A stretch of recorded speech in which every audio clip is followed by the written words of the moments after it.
Audio test 1 for the meeting stream.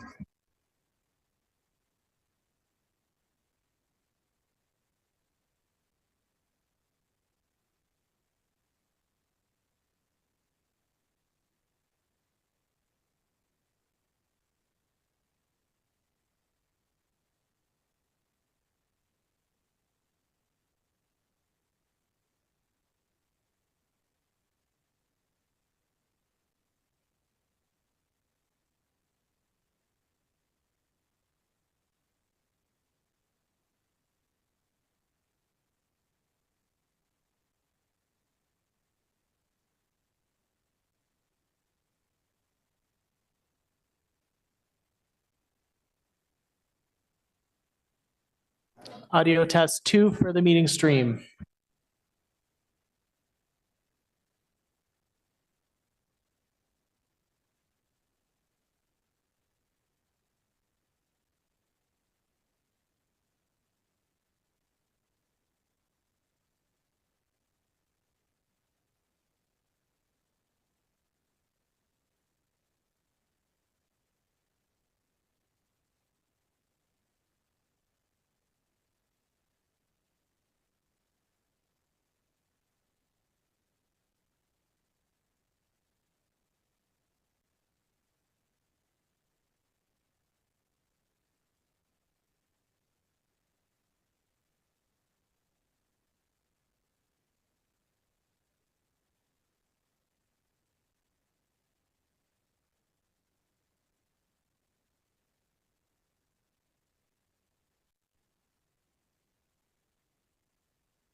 Thank you, everybody, for joining us this morning, and we'll be starting in 1 minute.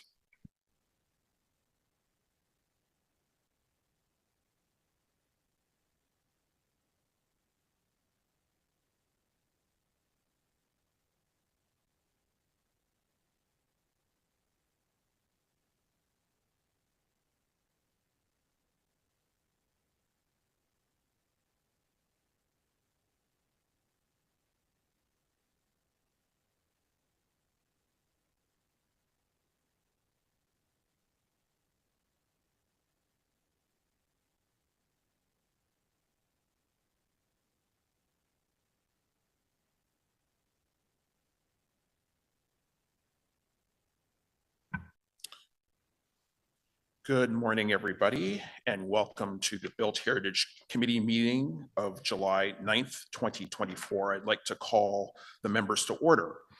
This hybrid meeting is being facilitated through Zoom and is being held on the traditional territory of the Algonquin Anishinaabe Nation, the original custodians of the unceded land in which the City of Ottawa is located. We extend our respect to all First Nations, Inuit, and Métis people for their valuable past and present contributions to this land. Since this meeting of this committee is being streamed live on the Ottawa City Council YouTube channel, I'd like to remind participants to please keep your microphones muted until I call upon you to speak. For those participating here in the committee room, please use the microphone in front of you and keep your computer muted.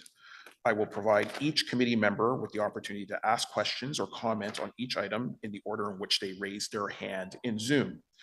The committee coordinator and I will be watching for those cues. Members are also reminded to submit any motions, visual supports, or declarations of interest in writing to the coordinator at their earliest opportunity. Although the deadlines have passed for residents to register to speak and provide written submissions to this committee, residents can still make written submissions to council. Before we proceed, I'd like to ask the committee coordinator to do a roll call of all members. I did receive regrets from member Legault. Councillor Kelly. Present. Member Doty. Here. Member Quinn. Present. Councillor Troster. Here. Member Madigan. Present. Councillor Leeper. Here. Vice Chair Plount. See. Chair King. Here. We have quorum, Chair. Thank you so much. Are there any declarations of interest? Seeing none, are the minutes noted on the agenda for June 11th, 2024 confirmed? Confirmed. Confirmed. Thank you so much. I'll proceed with a consent agenda this morning. We will be holding our first item, which is a presentation on the Alexandra Bridge replacement project. We do have, for the next item, an application for demolition and new construction at 381 Kent Street.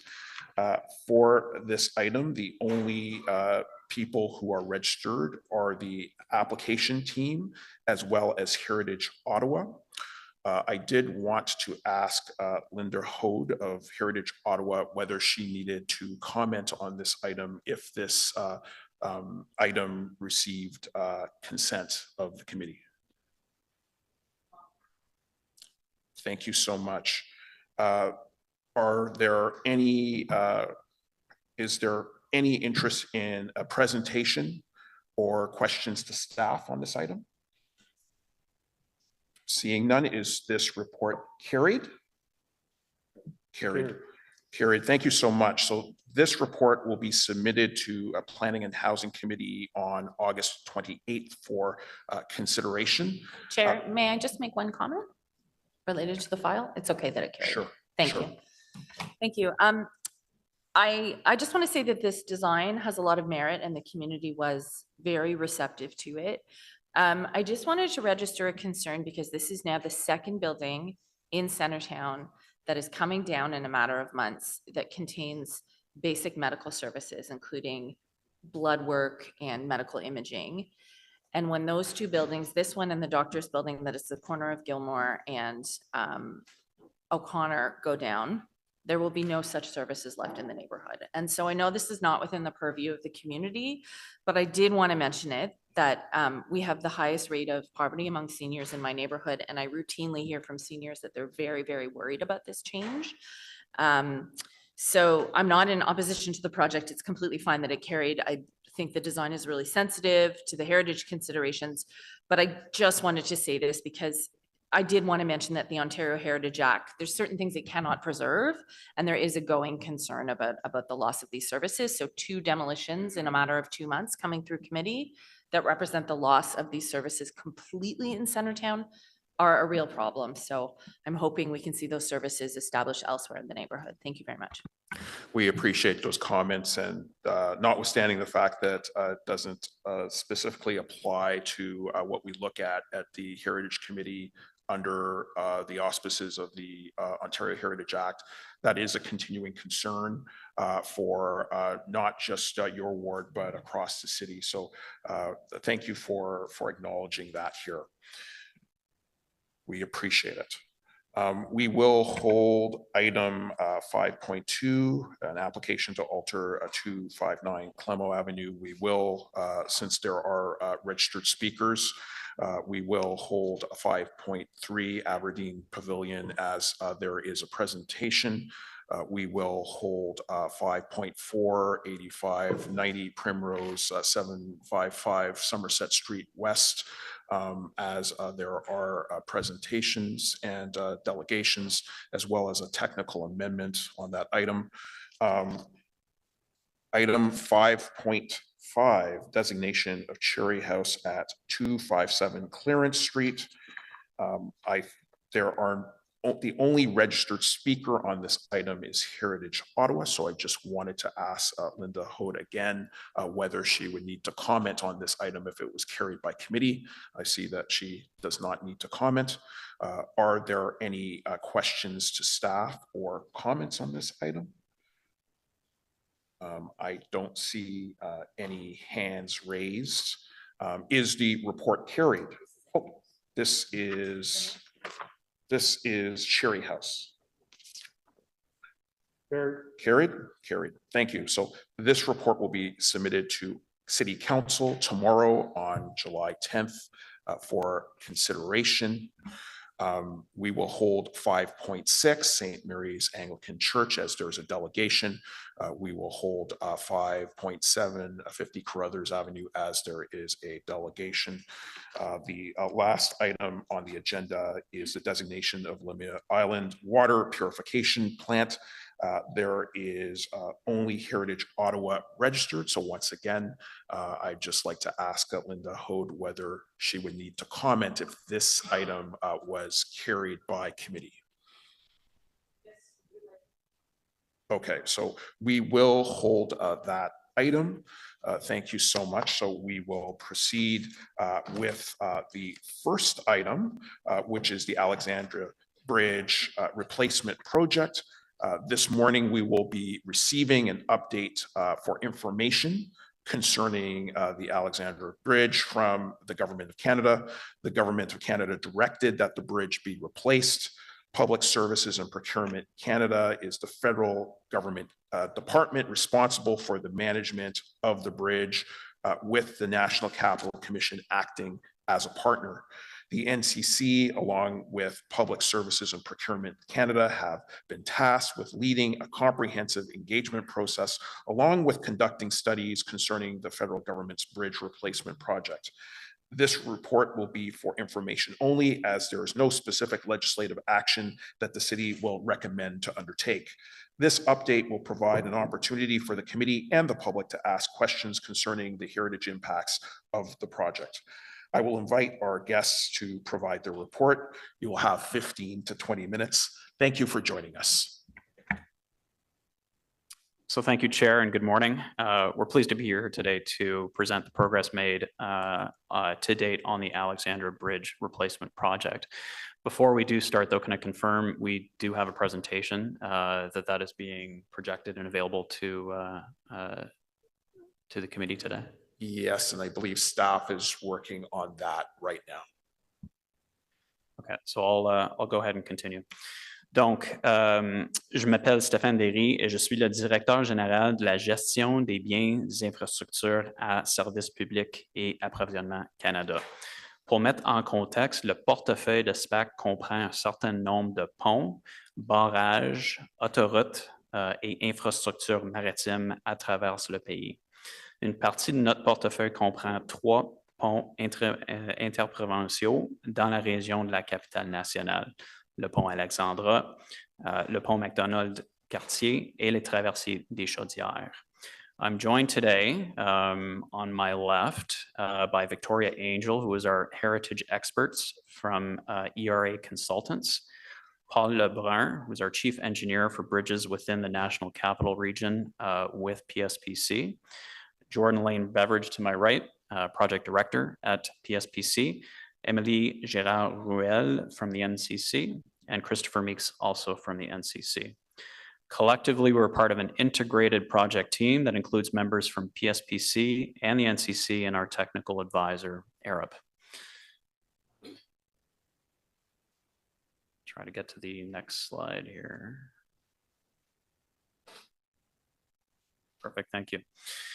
Donc, la présentation d'aujourd'hui donnera au comité un aperçu du projet de remplacement du pont Alexandra, un résumé des progrès réalisés à date, une discussion sur les études et les analyses en cours, en mettant l'accent sur l'analyse de l'impact sur le patrimoine et diverses considérations de conception qui sont avancées par notre équipe intégrée pour répondre aux nombreux besoins fonctionnels de la communauté. La présentation se terminera par les prochaines étapes et des dates clés. However, before jumping into today's content, I would like the opportunity to share a couple opening remarks. So firstly, we recognize the Alexandra Bridge is an important asset in the broader National Capital Region transportation network, which is jointly managed by PSPC, the NCC, and the City of Ottawa. It is one of 6 interprovincial crossings, which also includes the Chief William Commanda Bridge and carries close to 10% of daily vehicular traffic between the cities of both Gatineau and Ottawa. Secondly, the Alexandra Bridge serves an important component in planning for growth for the communities that they serve. The National Capital Region can be expected to continue to grow in terms of population, knowing that existing Ottawa River crossings and connecting roadways are currently at full capacity during peak periods. Thirdly, the Alexandra Bridge has reached the end of its service life. First opened in 1901, the Alexandra Bridge has now been in service for over 120 years. The bridge's truss design requires significant maintenance due to the large exposed surface areas. Assessments and studies since 2012 have indicated that repairing and retaining the existing bridge is not a feasible option. My colleague Paul Lebrun will get into a little bit more detail in today's presentation regarding that point in particular. Fourthly, repairing and retaining the Alexandra Bridge is simply not a feasible option. Mitigation activities alone cannot sufficiently address technical risks related to the structure's current deterioration and corrosion, noting that the bridge's structural and functional ratings are considered inadequate according to PSPC's Bridge Inspection Manual. In replacing the Alexandra Bridge, we are committed to delivering a replacement bridge that better meets functional requirements of the community and conforms to the most recent Canadian Highway Bridge Design Code. The design of a replacement bridge that captures the symbolism and history of the Alexandra Bridge is an important mandate for our integrated team. It must consider several elements and converge towards a final concept design. Producing a concept that has deep meaning is a fairly involved and sophisticated activity and needs to balance key considerations related to heritage requirements, bridge expression, and overall constructability. Lastly, we are not doing this alone. Consultations to date have included Indigenous engagement, public consultation, public advisory groups, independent review panels, and various stakeholders, including the NCC. Focused engagement with committees such as the Ottawa's Built Heritage Committee help ensure that we can both provide and receive important context regarding the advancement of the Alexandra Bridge Replacement Project. Donc, nous espérons que la présentation d'aujourd'hui permettra au comité de mieux comprendre les progrès réalisés à date, les raisons pour le remplacement du pont d'Alexandra et l'importance de l'analyse de l'impact sur le patrimoine dans la conception finale du pont de remplacement. Je vais maintenant passer la parole à Paul Lebrun, notre ingénieur en chef des ponts de la région de la capitale nationale. Paul, à toi. Merci Stéphane. Are we changing slides or, okay. So next slide, please. Yeah. So I'm sure that, the previous slide. There we go. I'm sure you're aware that the Alexandra Bridge is at the heart of the capital. It's steps away from Parliament Hill and it spans over the majestic Ottawa River. It connects Boulevard des Allumetières in Gatineau to Sussex Drive and Mackenzie in Ottawa. And it's also an important segment of the Confederation Boulevard. Next slide, please. So in Ottawa, the bridge lands at the escarpment between Kaweki Point and Major Hills Park, and it's also a doorway into the Byward Market. Next slide. Du côté de Gatineau, le pont est une porte d'entrée dans l'île, à l'île de Hull. Du côté ouest du pont, on retrouve le musée de l'histoire du Canada. Puis du côté est du pont, on retrouve le parc Jacques-Cartier ainsi que le quai de Hull et la marina. Next. Donc, le pont a été construit entre 1898 et 1901. Le pont était le deuxième lien interprovincial entre les deux villes accessible au public. The bridge, as Stephen just explained, is 120 years old and it's reached the end of its service life. Over time, it's been exposed to the elements, to salt, to wear and tear from vehicles. And all that has led to widespread corrosion as well as several significant structural issues. Despite all our efforts over the last several decades to keep the bridge in service and safe, we've seen from the studies and the inspection reports that the condition of the bridge continues to deteriorate. This would lead to significant work and additional closures in the coming years to try to restore and keep the bridge safe. And as you're aware, in 2019, based on the inspection reports, a life cycle assessment, as well as a risk assessment, the Government of Canada announced that the bridge would be replaced within the next 10 years. Donc, depuis ce temps-là, on a mis en place une équipe de projet intégrée pour faire avancer le projet de remplacement. Next slide, please.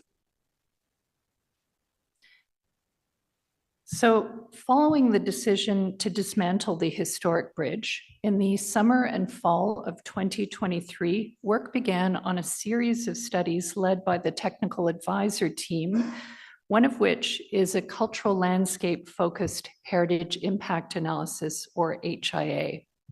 So HIA is the process that's being employed on the project to understand the heritage value and character-defining attributes of the Alexandra Bridge and its prominent cultural landscape setting. And ultimately, the goal of the HIA is to help ensure that these values are carried forward in multiple ways, notably through the design of the new bridge and through commemoration. The goal is also to ensure, of course, that the new bridge harmoniously integrates with its symbolically charged, complex, and very layered setting. Our study area comprises the river-focused lands and waterways bounded by the Chaudière Crossing to the west and the Macdonald-Cartier Bridge to the east. The work itself encompasses historical research, detailed analysis of the contemporary physical and cultural setting and how the historic bridge participates in it. There's heritage value assessment and identification of the tangible and intangible attributes that carry these values. An assessment of the impact of the dismantlement of the historic bridge has been undertaken based on these values and attributes. This then has provided the starting point for the articulation of a future-focused set of cultural landscape objectives and a heritage conservation approach to ensure the development of a bridge design that helps to, in essence, bridge past, present, and future.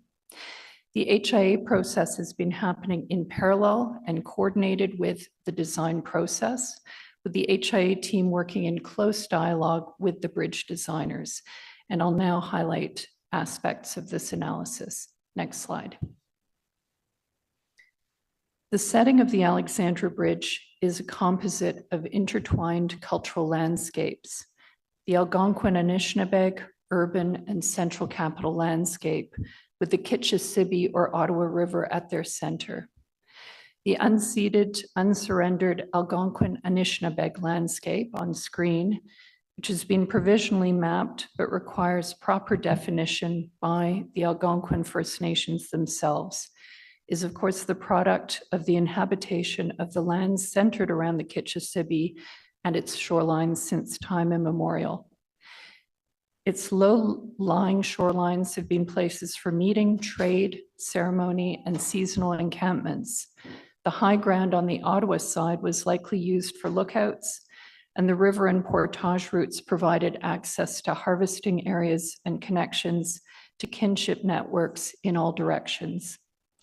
A series of traditional knowledge and yet land use studies led by Algonquin communities are underway and serve as the authoritative sources of information about this landscape. Next slide. The urban landscape emerged after the first permanent European-style settlements were established on both sides of the Kitchissippi or Ottawa River in the early 19th century. At that time, the urban landscape was characterized by primary resource development that relied on the river's water for power and transportation. The Alexandra Bridge itself is associated with a very specific era of the region's development, which saw the expansion of rail transportation in support of resource extraction and Ottawa's development as the capital of an emerging nation. This is a landscape that was focused on movement of goods and people, and with industrial and commercial development on both sides of the Ottawa River. And it was part of, and sometimes in tension with, the capital landscape. Half a century after its construction, the rails were removed from the Alexandra Bridge and the surrounding infrastructure was transformed to accommodate exclusively vehicular traffic and pedestrian routes. Within the cores of Gatineau and Ottawa, former railscape corridors and industrial lands became part of the growing parkland, with ribbons of green spaces along waterways and through spaces that had once housed smokestacks and steam trains. Over time, the crossing also became a critical community connection point, both physically and symbolically, in a region that is often marked by boundaries and divisions. The Alexandra Bridge is not considered as belonging to either Ottawa or Gatineau. The crossing is symbolically shared by both sides of the Kitchissippi or Ottawa River. Next slide. The central capital landscape is a designed and evolving landscape that has developed in tandem with the evolution of Canada's national identities and with capital planning. Originating with the creation of Parliament Hill and the Parliament buildings in the 19th century, it expanded gradually to encompass the river-focused lands on both sides of the Ottawa River, connected by bridges, including the Alexandra Bridge, and more recently a ceremonial ring road, which we know as Confederation Boulevard, of which the bridge is part. Many elements of the historic railscape and industrial landscapes of the region have become part of the central capital landscape and contribute to its character and identity. And at present, we're witnessing a gradual transformation of this landscape through the renewal and emergence of Indigenous patterns of use and activity, and through a variety of projects and initiatives. Examples include the Museum of History, Kiweki Point, the Future Block 2 project, and many others, all of which are recontextualizing and reimagining colonial dimensions of this setting. Next slide. This diagram, which was drawn by the project's lead structural engineer, endeavors to represent the three landscapes, their overlaps and interconnections, the relationship to the river, and the Alexandra Bridge, whose role and relationship with each of these landscapes is distinct. As indicated, these landscapes are not distinct from each other, nor are they equal in their legibility, their integrity, or their intactness. They're tangled up with each other, evolving unevenly and in constant dialogue.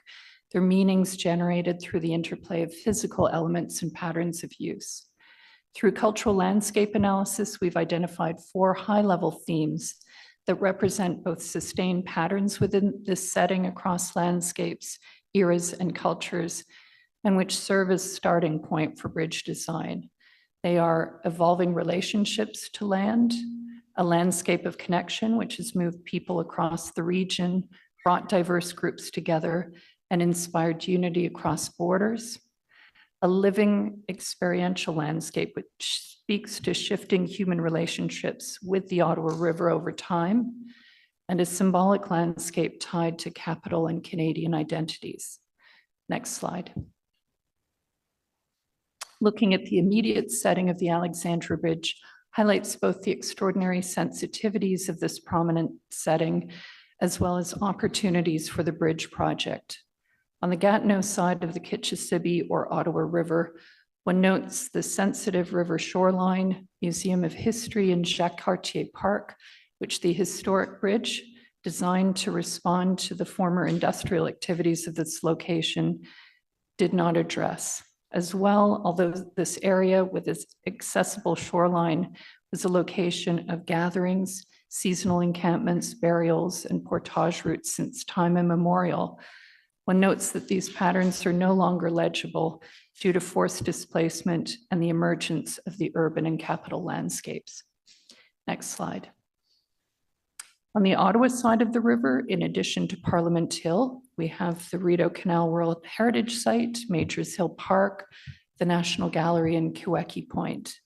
Something previously noted, especially on Parliament Hill and Kiweki Point, is the sensitive renewal and transformation underway. This renewal is taking place in ways that balance a respect for history and heritage, while at the same time expressing 21st century aspirations, notably ones related to truth and reconciliation, accessibility and inclusion, ecological restoration, and sustainability. These projects are also recognizing in important ways the centrality of the Kitchissippi or Ottawa River across cultures and eras. Through our cultural landscape analysis, Indigenous engagement process, an assessment of the value and meaning of the Alexandra Bridge as an engineering work, as a form of architecture, and as a multi-sensory experience of the river and public space for communities and tourists, we are working to bridge past, present, and future to commemorate what will be lost through the dismantlement of the historic bridge, but also to carry forward value-bearing aspects of the bridge and its role in its evolving urban and capital setting through the design of the new bridge. Back to Paul.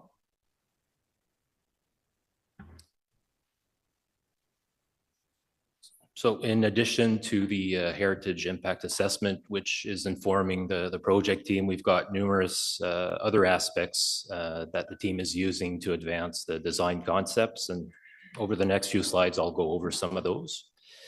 Next slide.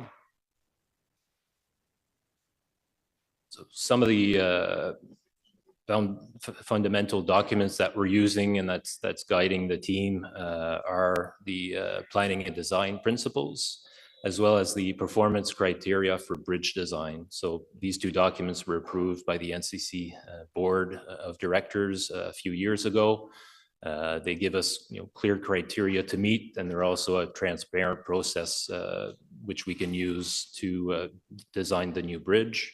We also have the detailed project description that was produced by the team. It was presented to the Impact Assessment Agency, and based upon the strength of that document, the Impact Assessment Agency decided to pull out of the impact assessment and let PSPC manage that. Next slide. So through some of these documents, the public consultations, engagement with our partners, functional needs were established for the replacement bridge. So starting on On the left or on the west of the side of the bridge, we're looking at having a lookout area where people can stop, sit down, stand up, enjoy the views from the bridge. We're looking at having a pedestrian walkway, something that's wider than the existing bridge.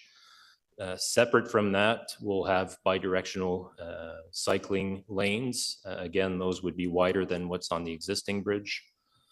And to the right, on the east side of the bridge, would be 2 traffic lanes, so 1 in each direction. For now, they'd be used by vehicles or public transit, but the lanes and the bridge would be designed to welcome a tramway, should a tramway be required on the bridge in the future. Next. So various design strategies that we're looking at. So on the North Shore, dans le Parc Jacques Cartier, we want to make that area more permeable. So right now it's heavily, it's dense because of the current structure that's there. What we're looking at is opening up that space and improving the connectivity between the bridge and the cycle paths, as well as the shoreline. One way of doing that is looking at a slight adjustment in the location of the bridge. So maybe a different alignment slightly downstream. Next slide, please. So these are 5 design strategies that are also guiding us. So number 1, in terms of piers in the water to support the structure, we're looking at having the same amount that are currently there or less to try to open up that space under the river. In terms of height of the structure, we're looking at respecting the topography. So nothing that is significantly higher than the topography that's there or some of the cultural buildings that are there. Third, in terms of structure above deck, we're looking at something that's appealing, that has architectural features that will resonate with the community. Similar underneath, if you look at number 4, we're also looking at making something that has architectural features under the bridge. So if you're on the water or in the park, you've got something beautiful to look at. And then lastly, in terms of the navigable waterway, we're looking at maintaining the current waterway, so similar dimensions. Next slide. Over to Jordan, I believe. Thank you, Paul. One of the first steps in this process was to proceed with an impact assessment, as this project is subject to the Impact Assessment Act. We submitted a detailed project description, which includes foreseeable impacts, identification of foreseeable impacts before, during, and after construction, as well as mitigation and follow-up measures. The Impact Assessment Agency of Canada reviewed this document, and in March of last year, considered the document complete, and we are now in the process of fulfilling our legislative requirements with respect to the environment. Next slide, please. So this is the study area, and it provides a picture of the terrestrial and aquatic and biophysical environment of the project area. There are many species that occupy this area, and the ecological studies are underway to characterize the natural environment near the bridge and to further develop mitigation measures. Next slide, please. The team, as we have seen, is made up of PSPC and NCC employees who are excellent.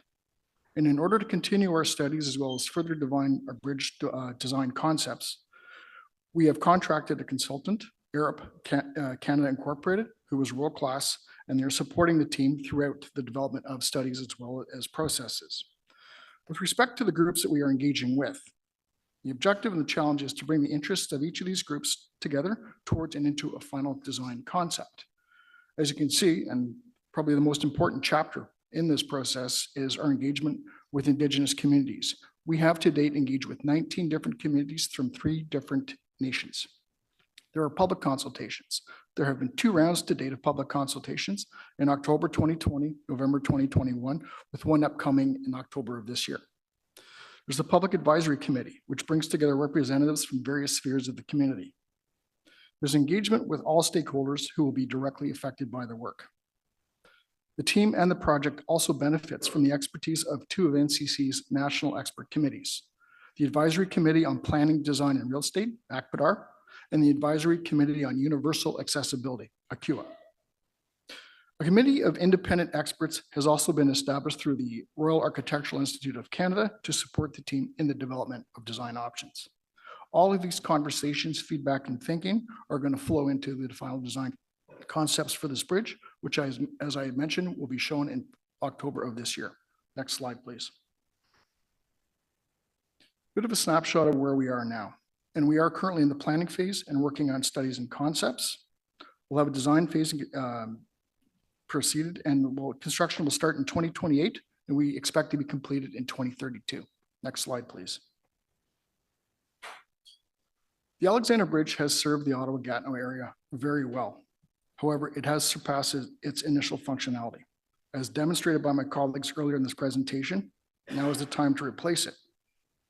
It also puts us in a position to seize many opportunities, such as improved mobility for active transportation. The new bridge will have gentler slopes and will also allow for better segregation of users, i.e.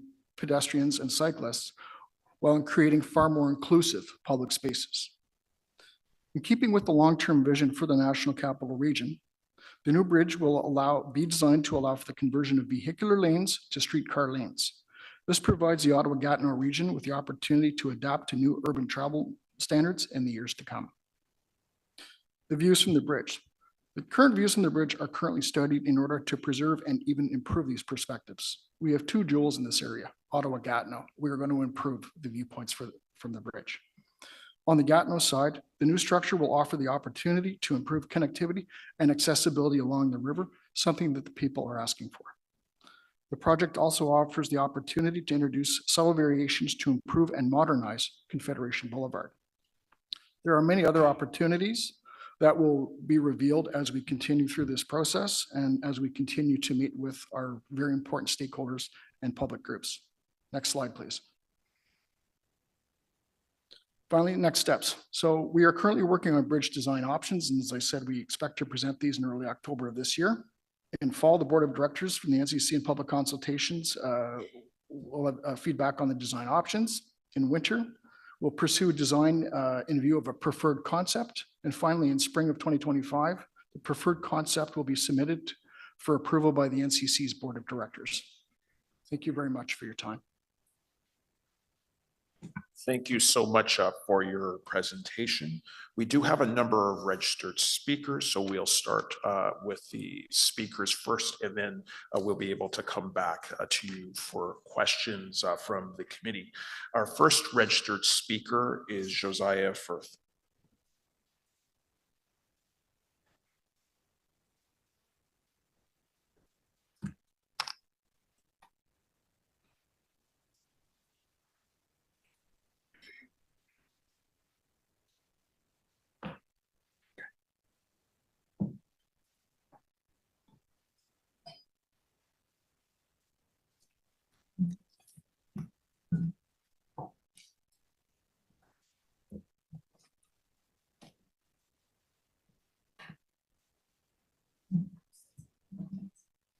Thank you so much for joining us this morning, and you have 5 minutes. Thank you, Chair. Good morning, esteemed members of the Built Heritage Committee. Thank you for the opportunity to present today. My name is Josiah Frith. I'm here on behalf of the Lower Town Community Association, the Alexander Bridge Coalition, and as a member of the Public Advisory Group on the Alexander Bridge Replacement Project, to advocate for the restoration of the Alexander Bridge, a vital and historic link between Ottawa, Orlando, and Gatineau, Quebec. Ontario, sorry. This presentation will cover key themes, including heritage conservation, progress of the health of cities, celebrating our national engineering achievements, and the proposal of a new bridge to the east. Heritage and conservation. As a resident of Lower Town, my own home was built in 1872. Some born in my house likely worked on this bridge or used it every day. Many other families have come and gone from my home and the homes around it. We, caretakers of history, have sacrificed blood, sweat, tears, and cash for our duty to maintain the history of our community and those who came before us. We battle daily with the forces of nature and the individuals that wish to demolish our work for monetary gain or move a few zeros on a spreadsheet. Heritage buildings may be a question of taste, but taste is determined by the environment one grows up in.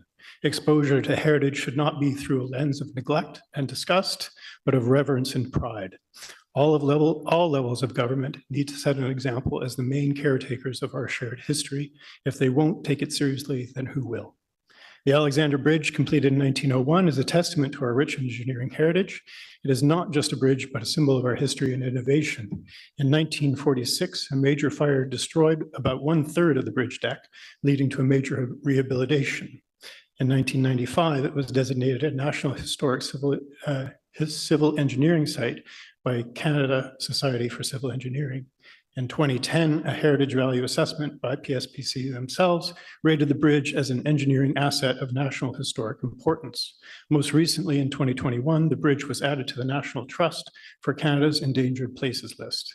Restoring this iconic structure aligns with the principles of heritage conservation, which emphasize the importance of preserving historical materials and respecting the original fabric of significant sites.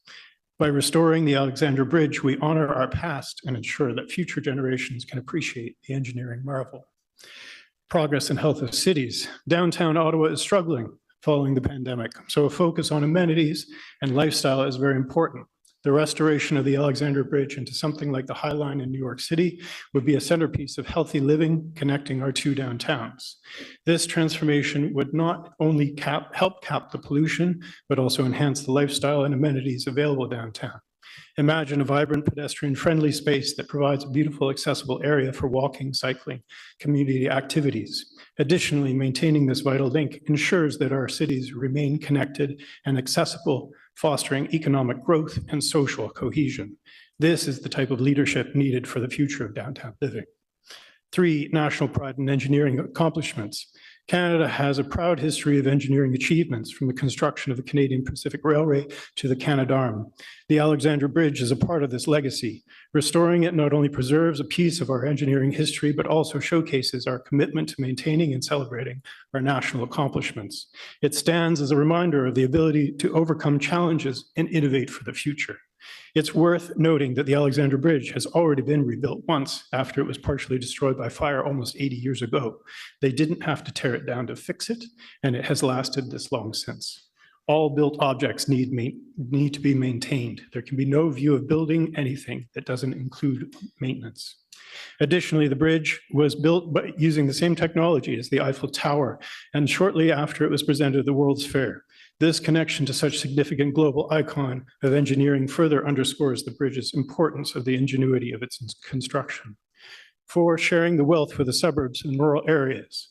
While the restoration of the Alexander Bridge is crucial, we must also consider the needs of our suburban and rural communities.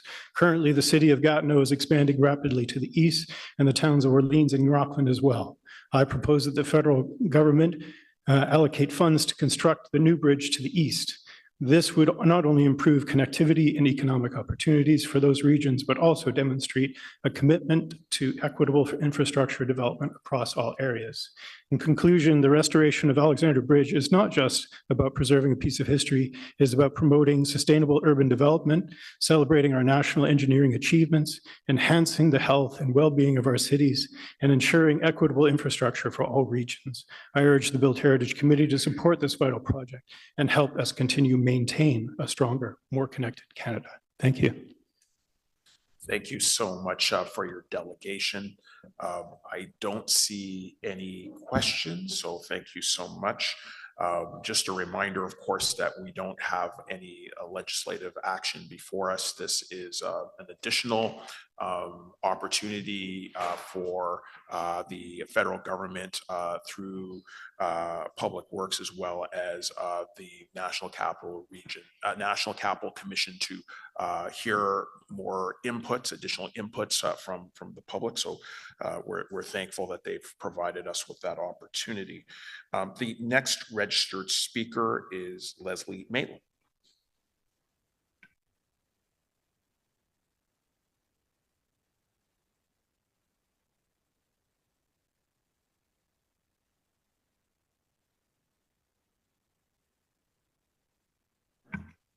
Thank you so much for joining us, and you have 5 minutes.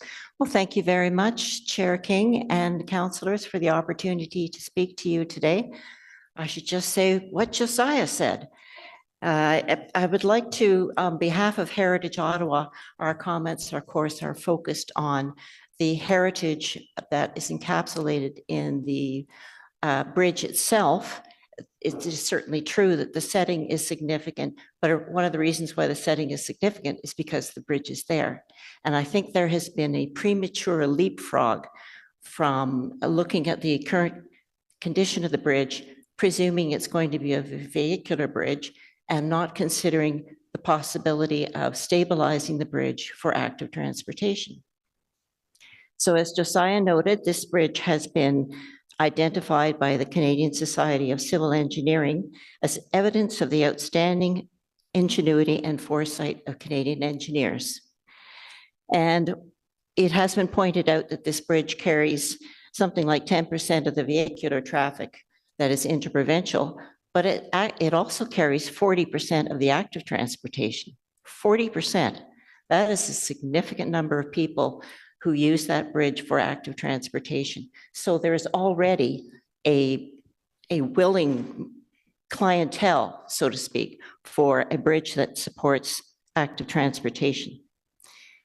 I'm not aware that there has been any study of what would be required for this to be converted strictly to active transportation. This can be done. And in that regard, I would like to congratulate the City of Ottawa for converting the Prince of Wales Railway Bridge to the William Commanda Active Transportation Bridge. This certainly didn't cost hundreds of millions of dollars, which the removal of the Alexander Bridge and its replacement by a signature bridge will cost. So congratulations for your foresight, for embracing sustainability, and also for your fiscal responsibility. The proponents will tell you that bridges have a lifespan. Years don't really mean anything where maintenance is up to standards. There are many bridges around the world that are still standing, and because of their regular maintenance. Older bridges than this, such as the Brooklyn Bridge from 1883, the Menai Suspension Bridge from 1826, which is still in use, and closer to home, the Quebec Bridge of 1917, where the federal government has committed to spending $1 billion over the next 25 years so that its life will be extended for decades. And that's a quote from the PSBC website. Thank you. So this can be done. I'm not an engineer, but I think due diligence would suggest that it is worthwhile to look into repurposing the bridge for active transportation, whether that would help to alleviate this building a bridge to the standards of vehicular traffic. I think it behooves us to keep an open mind about that option and rather leapfrogging to the decision to demolish. Here's the thing. This is what I'm worried is going to happen. Canadians don't care about bridges in Ottawa. You're never going to get an $800 million Renzo Piano Bridge in Ottawa. Canadians won't even pay to put the Prime Minister in a house. He lives in a cottage in the woods like he's some kind of hobbit. So, and I have this from the mouth of a former federal cabinet minister. Canadians don't care about bridges in Ottawa. So I fear that the bridge will be torn down and nothing will be replacing it, or we'll get, a not very attractive flat top as sort of the basic minimum that we'd be willing to pay for. That's my concern. So thank you very much for your time. Thank you so much for your delegation. I do see a question from Vice Chair Plante. Oui, merci beaucoup. Thank you, Mr. Chair. I just had a quick question because I was curious about that too. People are loving the pedestrianization of this bridge. So am I correct that there's been no study about just keeping it pedestrianized and doing sort of renovating to the bridge with that aspect in mind. Did I hear you correctly? That's my understanding, but I'm prepared to be corrected. And if it's a publicly available study? Thank you. So we did get a study completed. It was completed in 2022 by Tetra Tech. It looked at the feasibility of maintaining the structure over the next 75 years. The conclusion of the report is that no matter what is put on the bridge, whether it's vehicles or active transportation only, you come to the same conclusion that the bridge needs to be replaced. So we can share that study. It's publicly available. Oh, is it on your website yet? You have to request it through the website, but it's listed as one of the documents that's available, yes. Okay, well, thank you. Yeah, j'aimerais une copie aussi, si possible. Merci. Thank you. Thank you so much for your delegation. The next registered speaker is David Jeets.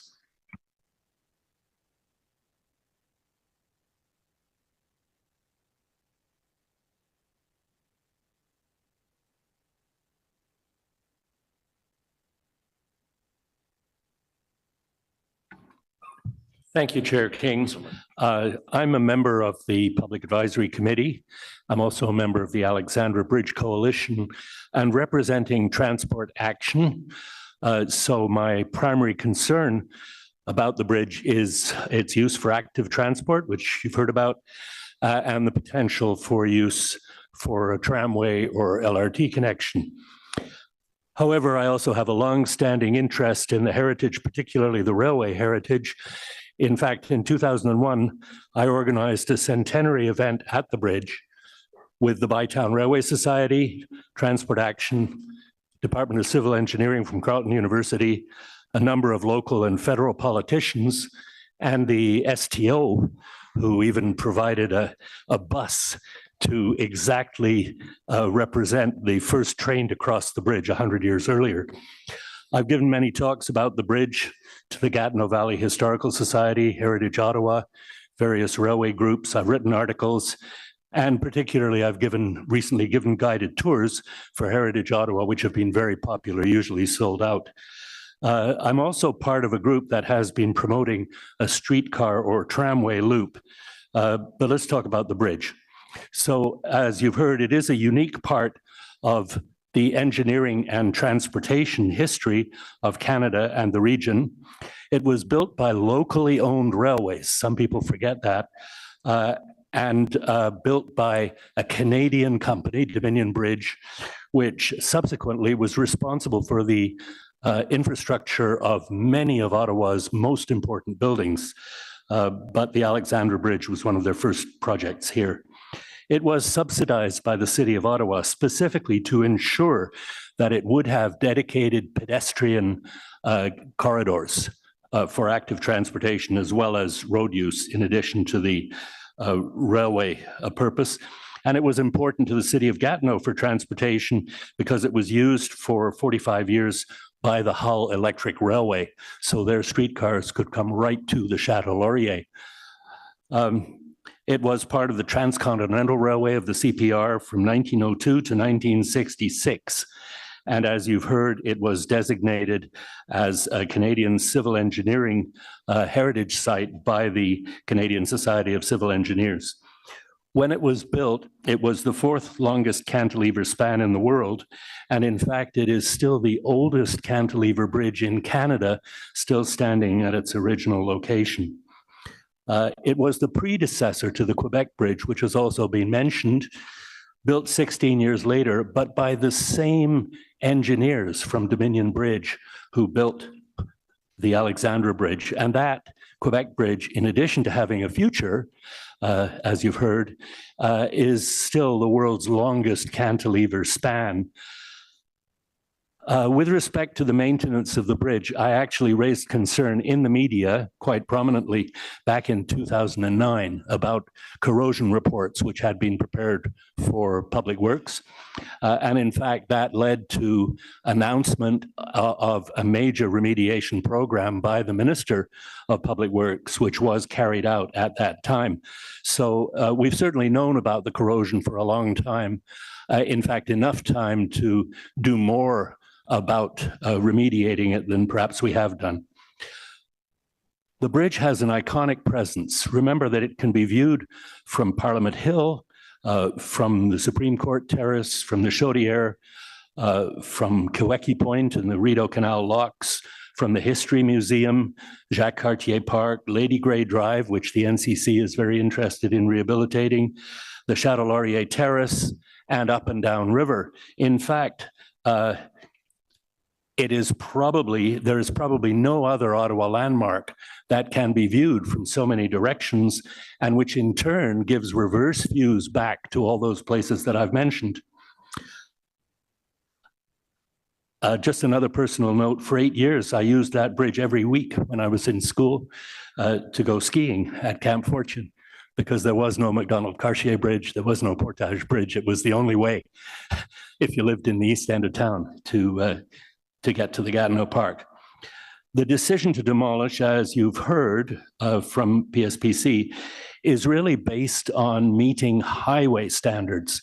We've also heard that argument applied to the old railway bridge at Herdman across the Rideau River, which is an active transportation route that you've been told has to be replaced because it doesn't meet highway standards. Well, I think it's very important, as Leslie Maitland has said, that we do see very clearly what can be done if the bridge is maintained for active transportation only, including a tramway, which has a much lighter touch than standard heavy road traffic. So just to finish up, and I see I'm out of time, the historical context is really important with respect to the history of the local railways, the Transcontinental Railway, and Dominion Bridge, as well as the transportation links between Ottawa and Gatineau. Thank you. Thank you so much for your delegation. I don't see any questions, but I actually did want to thank you for the work that you've undertaken around historical commemoration, as well as the preservation of our history, especially concerning our railroads. You might not know this, but I'm the son of a railroader, so I'm always excited when I see somebody who's talking about the preservation of this history. And you did answer some of the questions around reflections around rail history for the current bridge. So I thank you so much for your work and for your delegation. The next registered speaker is John Zavon.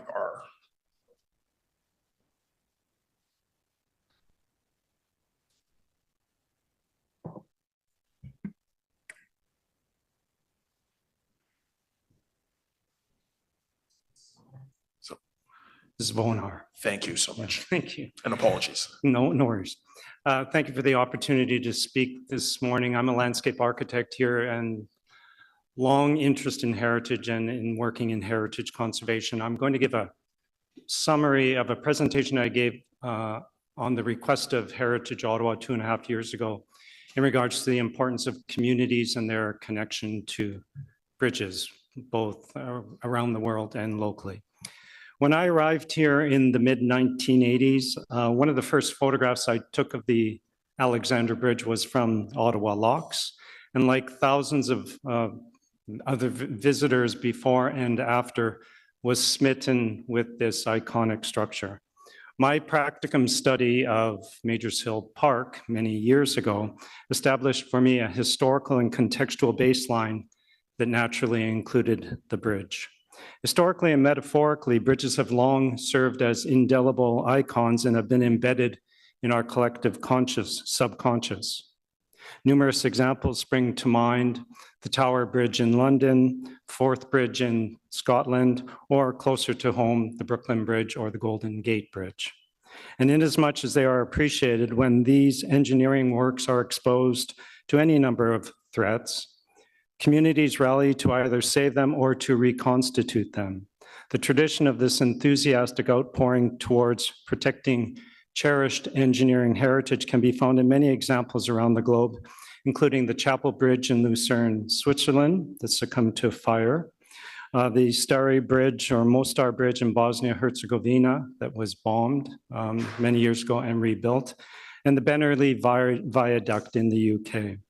On this side of the Atlantic, a number of recent examples serve as suitable case studies of threatened or damaged bridges supported and saved by a variety of communities. For example, the Kinsale Trestle Bridge on Vancouver Island, the Kettle Valley Railway Bridge in Kelowna, BC, and the Blue Bridge in Victoria, BC. And there's also a bridge in Saskatoon that was recently rehabilitated. Locally, in the late 1980s, a local group advocated on behalf of the Bank Street Bridge. By the 1970s, the 1912 bridge was in disrepair and trucks had been banned from using it.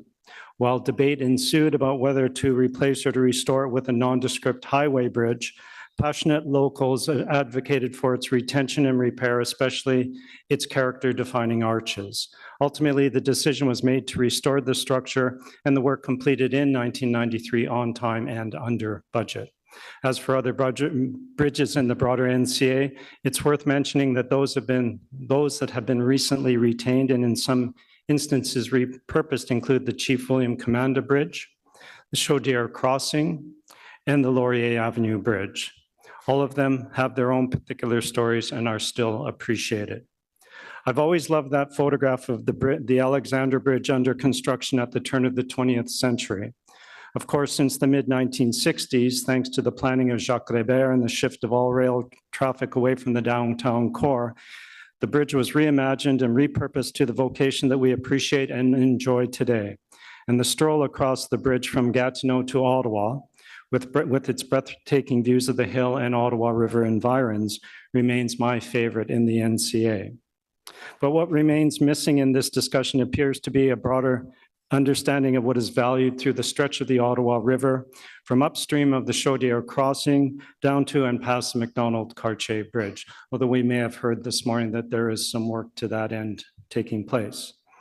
A most amazing exercise has been undertaken under the tripartite leadership of the City of Ottawa, Parks Canada, and the NCC, a cultural landscape study of the Ottawa Reach, the Rideau Canal. The goal of this proactive study is to provide guidance in regards to proposed interventions from Ottawa Locks southwards to Mooney's Bay. The study explores multiple character areas in regards to their respective heritage values and character-defining elements. Clear, precise, and action-oriented conservation and management guidelines are intended to inform their respective duties to review land use planning projects and to develop internal programs and projects related to the Ottawa Reach. It might be something to consider here. Many salient points have been made about the historical and engineering importance of this node and bridge in the core, whether through the lenses of World Heritage, national significance, or engineering import. And as it was the best and brightest who conceived and built this bridge, we must allow the best and brightest of today to maintain it for the benefit of the capital and for future generations. So in spite of the pressure and continued threat, there is but one thing left to say. The Alexander Bridge, this bridge, and our bridge is still there and valued by this community. Let's keep it that way. Thank you. Thank you so much for your delegation. And you do have a question from Vice Chair Plante. Yes, thank you so much. I think I'm just going to crown you our bridge nerd with your mention of all the different bridges everywhere. I actually just went on Amazon to see if there was a books of different bridges around the world, and now you've really piqued my curiosity. You mentioned the Gribert report, which has a lot of historical significance in my ward specifically. I was wondering if you are aware why there was a lot of attention paid to specifically this bridge and not a lot of conversation around doing something about the truck route that leads to Gatineau, like on that bridge specifically. Like, why has the attention, I honestly don't know, I'm posing the question, why we are having this large discussion about large sums of money when there's a sort of equity issue not far down the street with King Edward. I'm not as familiar with that. Maybe David Jeans would be one to weigh in on that, but I've often said or spoken to others about the fact that a lot of the pressure that that seem to be experienced with truck traffic could be alleviated with a further bridge east of the McDonald-Cartier Bridge. So, Yeah, no, and that's kind of sort of the big question mark I have hanging over my head on all this is why is this discussion happening either not in parallel or alongside with finding solutions to, I mean, there was a lot of references made to Algonquin, and that's wonderful. It's just there was no equity lens applied, it seems, and correct me if I'm wrong, to the decision here. It's a good question. I can't answer it. Could maybe the presenters tackle it, Chair? I'm not sure if I'm allowed to do that. And so, Vice Chair, we will have an opportunity to ask questions of the presenters. So that would be the opportunity to ask that question. Always great with the procedure stuff. Thank you so much, Chair. Thank you so much. And thank you so much for your delegation. Much appreciated. Our last delegate is Marceline Chermont. Wonderful.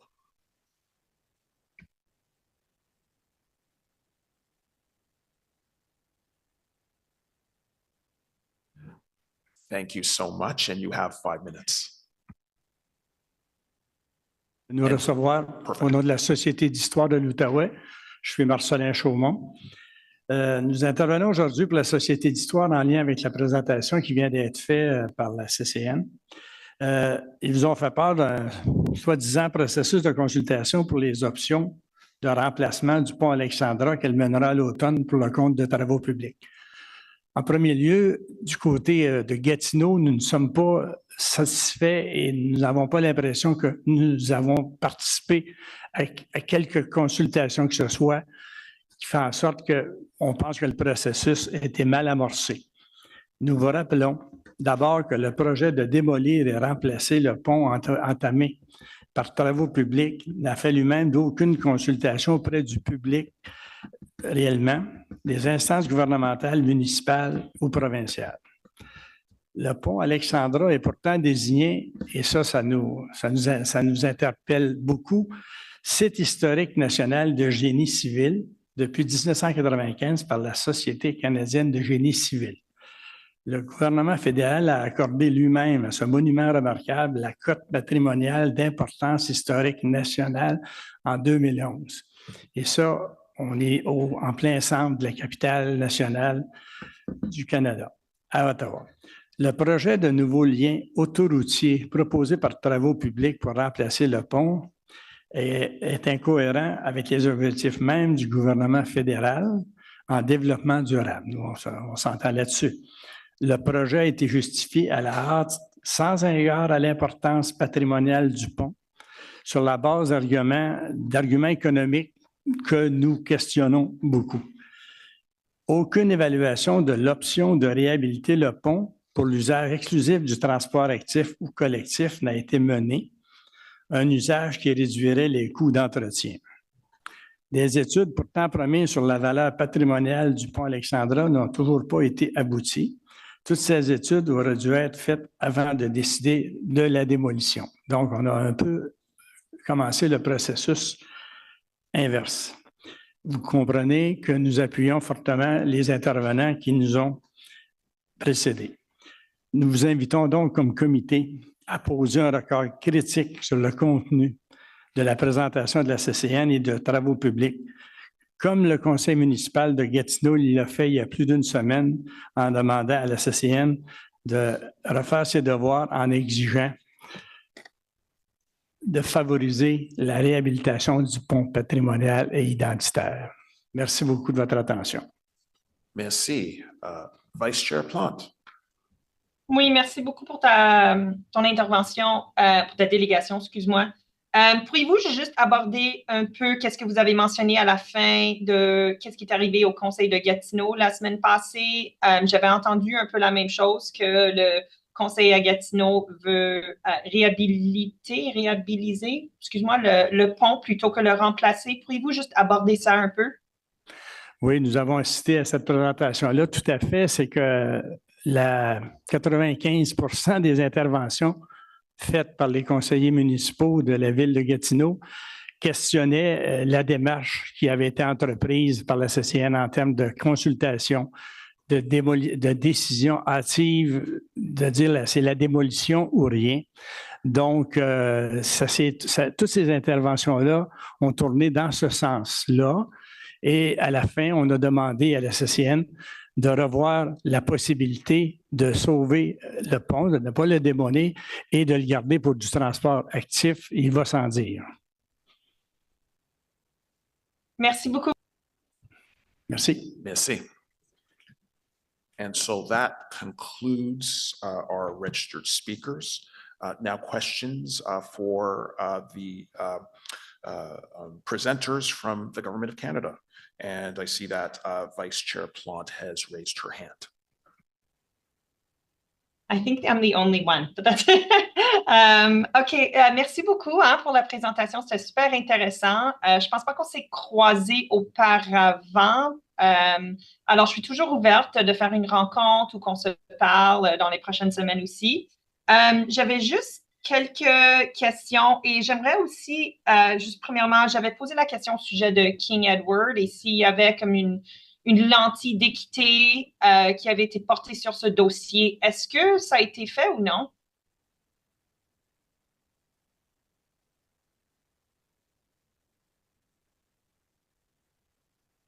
Peux-tu, Stéphanie, s'il vous plaît, répéter la question? C'est à propos de les analyses qui ont été faites jusqu'à date pour... Oui, vous avez mentionné la participation des peuples autochtones, que vous avez vraiment fait de la recherche sur l'historique du point de vue algonquin, qui est magnifique, by the way. C'est vraiment bien que vous avez fait ces recherches-là, mais je voulais savoir s'il y avait une recherche qui a été faite au sujet de l'équité. S'il y a des communautés vulnérables dans les quartiers, par exemple, ou si on devrait aussi mettre de l'emphase ou de l'argent pour focuser sur des problèmes dans d'autres quartiers vulnérables qui ont des ponts aux alentours.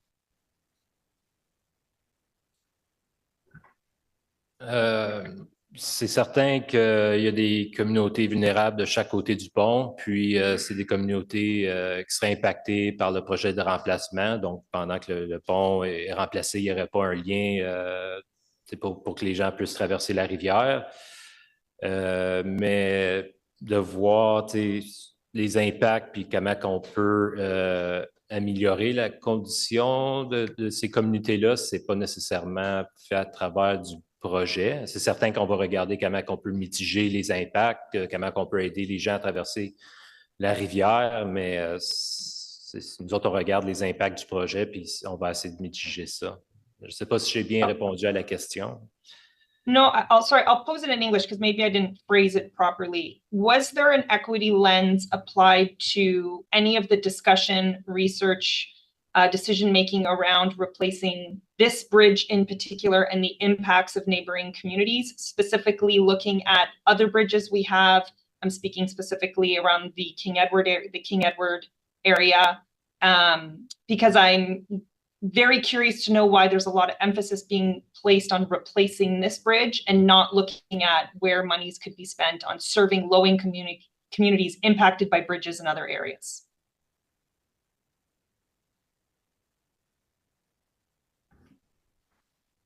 So the decision is based on health and safety. That was the driver for the project. And that was the decision plus the studies that led us to the replacement project. I'm sorry, I'm just struggling with the context of the question. I don't know if somebody around the table can provide additional information. I would add to that, et je vous dirais, conseillère Plante, qu'au niveau de la consultation de l'engagement pour ce projet-ci, suite à la décision du gouvernement du Canada et pour le projet de SPAC, ce qu'on a voulu faire, c'est de faire une analyse d'ACS+, un GBA Plus Analysis, qui nous a permis d'identifier toutes justement les communautés qui sont soit sous-représentées ou bien qui ont besoin d'avoir justement cet engagement-là additionnel. Et on a fait beaucoup de recherches et d'engagement auprès de ces communautés-là pour vraiment savoir ce serait quoi les impacts de ce projet-ci en particulier. Je crois que votre question aussi, c'est pour l'ensemble des projets et des transports dans la région et des interconnexions. Justement, il y a le plan intégré des traverses qui a étudié la chose et donc je voudrais que c'est un des éléments qui a contribué, qui nous contribue aux décisions par rapport au transport. Mais pour ce projet-ci, on consulte des communautés sous-représentées tout à fait dans le cadre des consultations et de l'engagement public. Mais essentiellement, ma question est, vous n'avez pas consulté d'autres communautés vulnérables aux alentours des autres traverses dans la capitale nationale, juste celle-ci? L'engagement se fait pour cette traversée, oui. OK, merci. All right. There was a mention about sort of additional closures in the context of keeping this bridge, whether it's kept pedestrianized, whether it's done completely to accept cars. Can you confirm if a new bridge will be pedestrian only, or will it be open for like car traffic? So the new bridge is meant to increase active mobility. So we're looking at wider, pedestrian walkways, wider and safer cycling facilities. But we are also constructing 2 traffic lanes on the east side of the bridge for vehicles and public transit. And as I mentioned, those the lanes and the bridge will be designed to welcome a tram, should a tram be required or put on the bridge in the future. Okay, fair enough. I was just reading an article, I believe yesterday, on the 3rd Avenue Bridge in New York and how climate change has expanded the steel, and they're having problems putting the bridge up and down because it's made of a certain specific steel and climate change is affecting it. The corrosion pictures that you showed earlier, is that a result of snow and salting, or is that a result of other environmental factors? So there are multiple things that affect corrosion. One of them, and probably the leading cause, is the icing salts. So what you saw in the pictures were mainly a direct a result of de-icing the bridge over winter. Okay, very Ottawa problem, I guess. Okay, OK, j'ai pas d'autres questions. Merci beaucoup, mais je voulais juste réitérer que ça me concerne énormément, qu'on met beaucoup d'efforts, d'attention, d'argent sur des études pour remplacer un pont. Et je comprends qu'il y a des problèmes avec le pont lui-même, il est vieux. Il y a de la rouille, etc.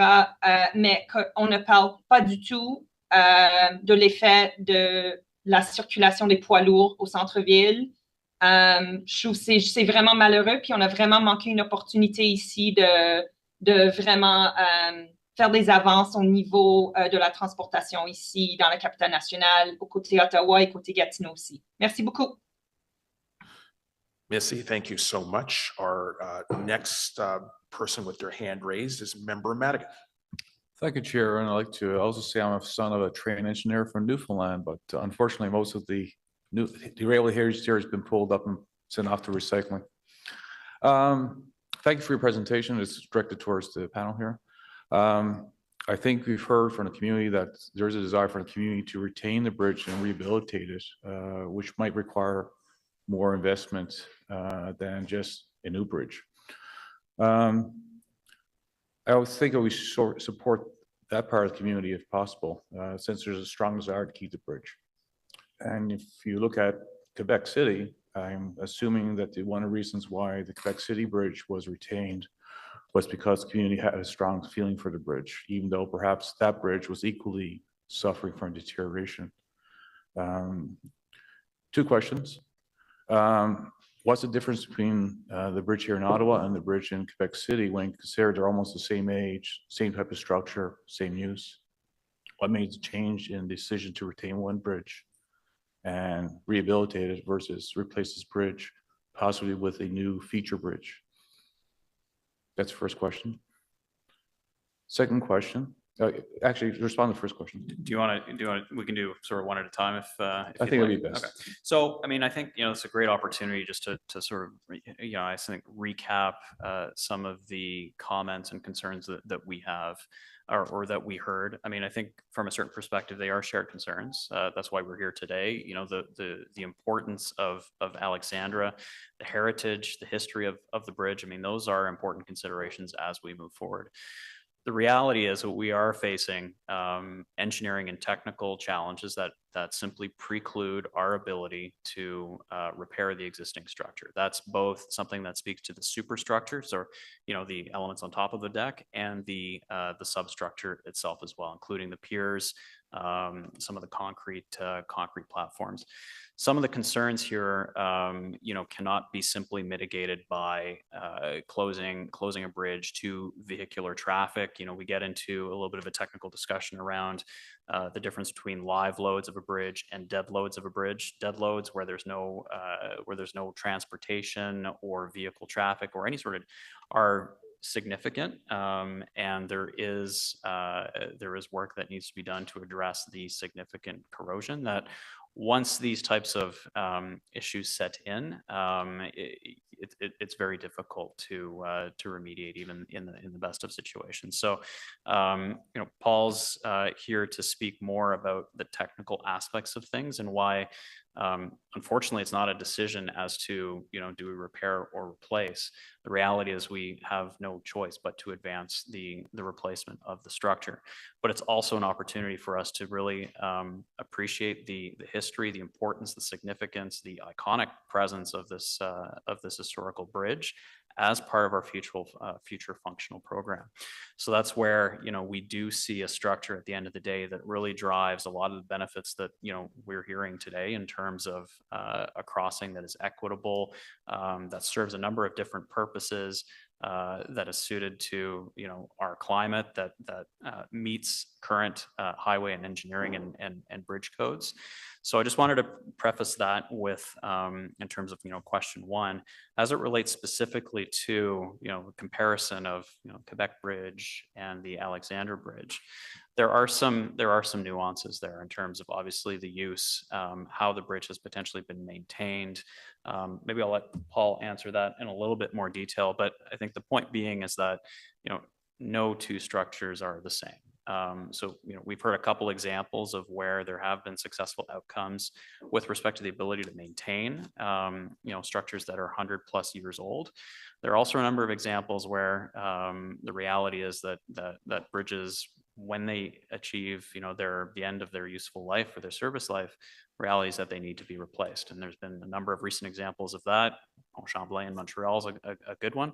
But I think the point there is that there's no necessarily one size fits all. There are case-by-case considerations that merit a specific engineering assessment and a way forward in terms of specific strategy with respect to the bridge. But Paul, maybe I'll let you sort of speak a little bit more in terms of the particularities of Quebec versus Alexandra. Sure. So we don't have the reports from the Quebec Bridge, so I don't have a structural evaluation or condition report to assess the bridge. They are similar in nature, similar type bridges. However, like Stefan just mentioned, you can't compare two bridges. It depends how they were used, if they were exposed to chlorides, if they were protected against chloride, coating history, maintenance history, structural detailing, structural system itself, and the materials themselves, right? So some bridges will develop a natural protection against corrosion, so the steel will rust, but that then creates protection for the steel behind it. I think that could be happening on the Quebec Bridge. When I look at pictures, that kind of looks like what's going on. On Alexandra, it's not happening. What happens on the bridge, steel corrodes, it flakes off. Next layer, corrodes and peels off. So it's basically the corrosion is eating through the steel. What we've done, in the recent decades is complete the easier stuff. So we've been cutting out pieces and replacing them. So we can get to the steel that's corroded if it's easily accessible. What we're looking at now is the work that's very complex. And it's the corrosion has set in between the members, and we can't get to that, and it's eating away at the steel. It's pushing the steel members apart. It's bending members. It's adding stress in the members. It's also creating bending in some of the members. So we don't know if that's happening on the Quebec Bridge, but it is happening on the Alexandra Bridge. So the complex work that would need to get done to keep this bridge, for whether it's active transportation or tram or vehicles, is basically we would have to start replacing all these members. So it won't be a repair project, it'll be a replacement project. We'll be replacing it in kind. And to do that, you either shore from the riverbed up to support the structure, you either build some sort of bridge structure around it to support it, or you take it apart, bring it to shore and work on it. So what I'm trying to say is we can't repair these sections. We have to replacement. It would be some sort of replica of the existing bridge, but it won't be the same thing. The member sizes will have to change. So we're at the end of it. And we also need to consider public safety in this. So we could delay the replacement a little, but things are going on the bridge. Even today, while there's no traffic, we've discovered 2 cracked confinement nuts on the bridge. These nuts have no loading from traffic. They're there to keep things together. They've cracked because the corrosion between the members is pushing them apart. So it's at a point where the decision was made to replace the bridge. It was the right decision. We're doing work on the bridge now to keep it active and keep it safe until we replace it. But we're at the point where it needs to be replaced. Great, thank you. I appreciate those aspects, but we deal with that, with buildings all the time. Buildings, and to replace parts and keep them moving, oftentimes by definition, something is called at the end of its life cycle. But it might be still good, it might not. It might just need more intervention, more money to put into it. And the point's well taken that at some point it costs too much money, and then you replace it, but you replace it in kind, or replace it with something new, and then that's another decision point. My second question is, in the heritage community these days, and also sustainable communities, there's this aspect of embodied energy in the materials. And I understood the federal government was committed to doing what's called life cycle analysis for embodied energy, which is a different study from the LCA that you mentioned, which I understood from browsing background documents. The LCA you mentioned was a life cycle costing analysis, abbreviated to LCA. But I did not see any LCA for embodied energy done on the bridge. Why was that? So the analysis in 2018 was based on cost, based on the condition of the structure. There was no embodied carbon assessed at that time. We've done that post replacement decision through the Tetra Tech report. So it looked at, again, if we try to keep this bridge 75 years versus a replacement, basically came to the same conclusion, or the conclusion is that it's pretty much equal. We're doing, obviously, through the replacement project, a GHG study to determine how much GHG would be produced. So as part of the decision towards one final bridge concept, we're going to look at the impact of the various concepts. So that'll be an input into the decision process. So you're saying life cycle analysis was done on as part of the latter report, the more recent report? For embodied energy carbon, that was done as part of the later report you mentioned? Correct, yes.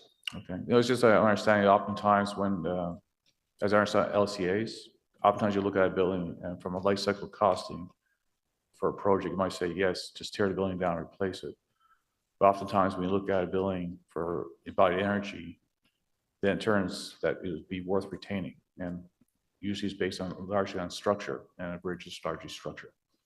So one of the things that would be part of the decision point, maybe to reconsider total replacement to perhaps dismantling, replacing parts and putting it back together again. Thank you.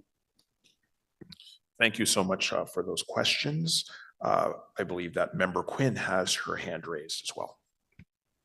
Thank you, Chair King.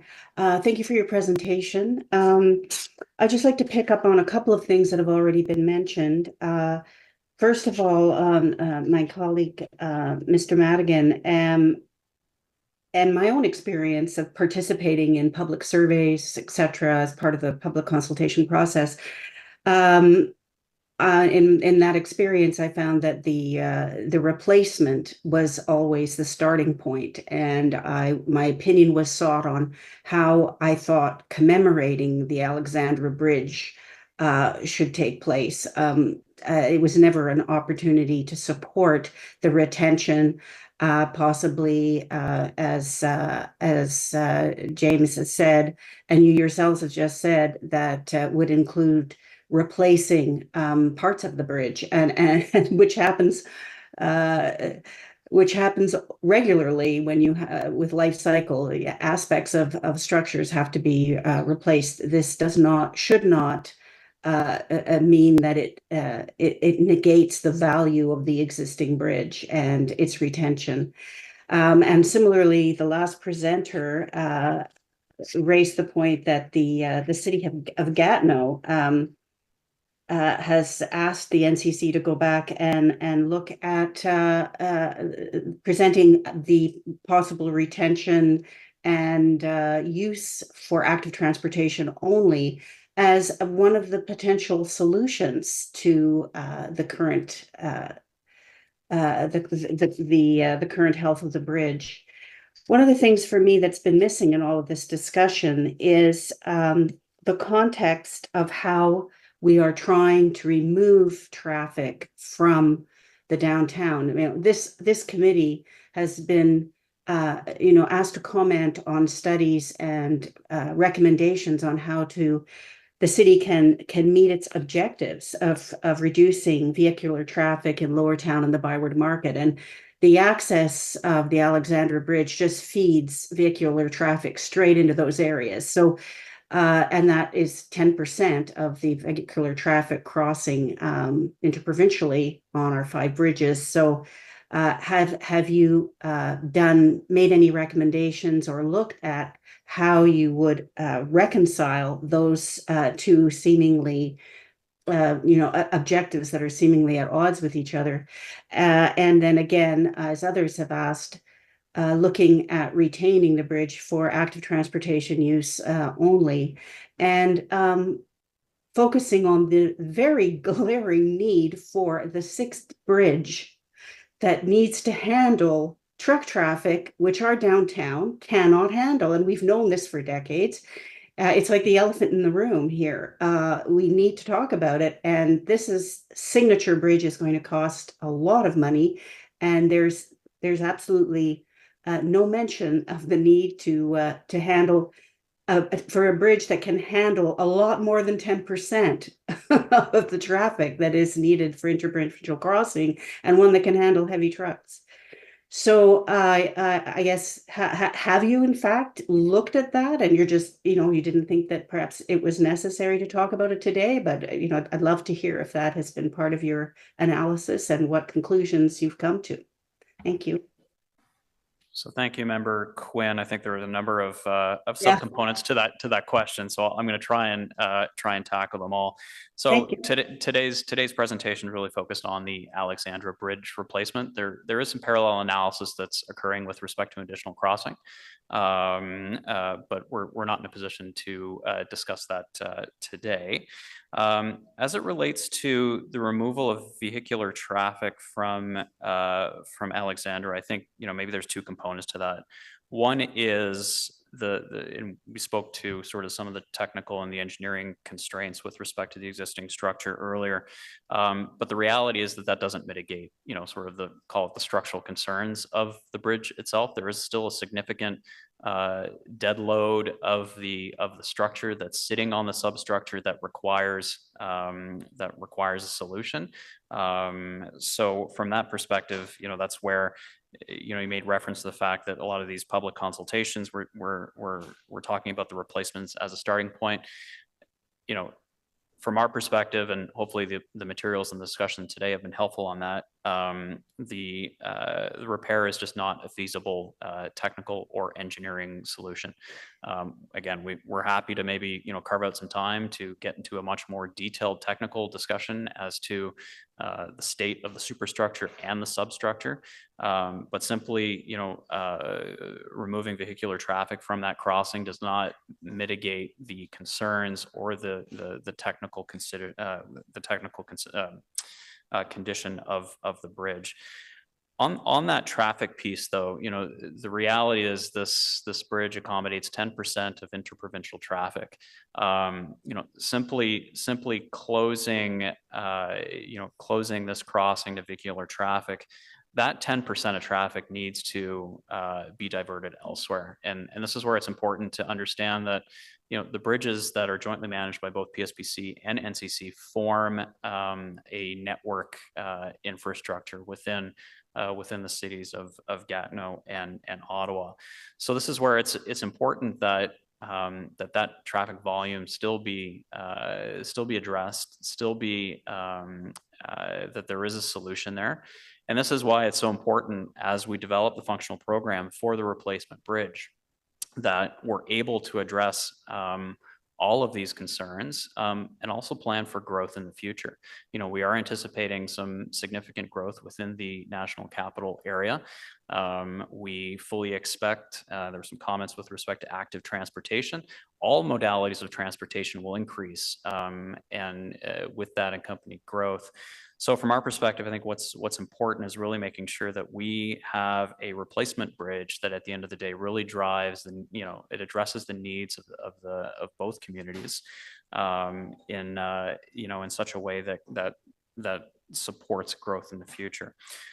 On the consultation piece, I don't know if you want to pass it over to either Jordan or the NCC, because I think there were a couple comments, Member Quinn, that you had with respect to consultation, maybe the process there, but may I let my colleagues speak to that. Thank you very much, Stefan and Member Quinn. So when we began the consultation process, what we did focus on as part of our engagement to better understand what the community values were to contribute to the design principles, as well as better understanding what the potential benefits could be of the replacement, as well as what the impacts would be during that construction period and what other mitigation measures could be implemented. So these are all of the factors that then contributed to the impact assessment process and also contribute to the design process. So we're working very closely with the communities throughout. You're absolutely right that we did start at that point due to PSPC and the Government of Canada's decision. I have no follow-up. Thank you.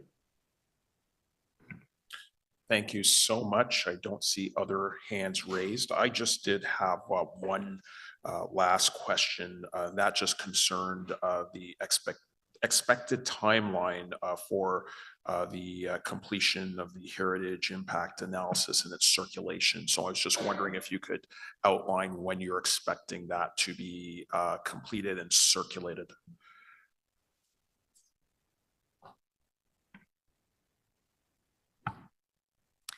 So the framework that the heritage impact assessment will largely comprise with a heritage conservation approach. That is going to be complete by the end of the summer or September timeframe. And in the meantime, there will also be an analysis of bridge options that will against this conservation approach, and that will be part of a concept design report that I believe is issued around the same time. I would add that it was circulated to staff at the city, and it was also presented to the public advisory group at the 33% mark, the 66% mark, and we will be sharing the 90% from my understanding. Okay, thank you so much. We look forward to that being shared publicly. We appreciate that you are working with stakeholders, including the City of Ottawa, our transportation planners, our heritage planners, as well as, we appreciate the fact that in terms of your own consultation process, where you've engaged with the Indigenous community, had wider public consultations, have created a public advisory group. We appreciate within the scope of all of the public consultation that you're undertaking, that you are willing to participate in this discussion today and hear directly both from committee and council members, as well as the public as to their concerns. So we are very appreciative that you participated in this process. And of course, I know that there will be an ongoing dialogue both at the bureaucratic level of the city with the multiple planning elements, as well as with elected officials and others in the community. So we thank you so much for your presentation. It was much appreciated.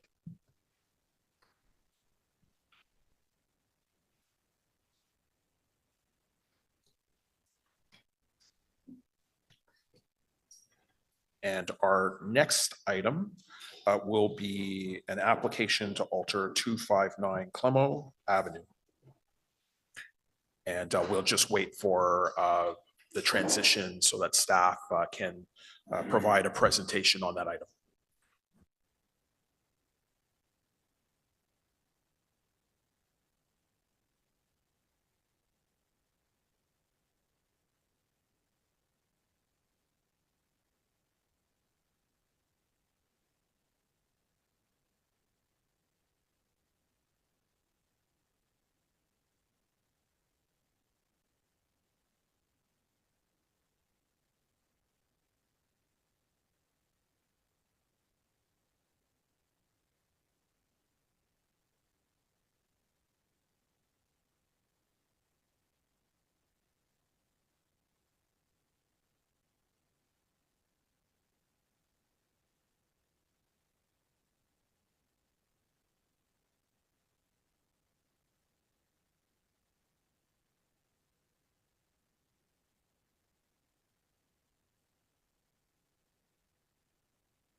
Good morning. It's just barely still morning.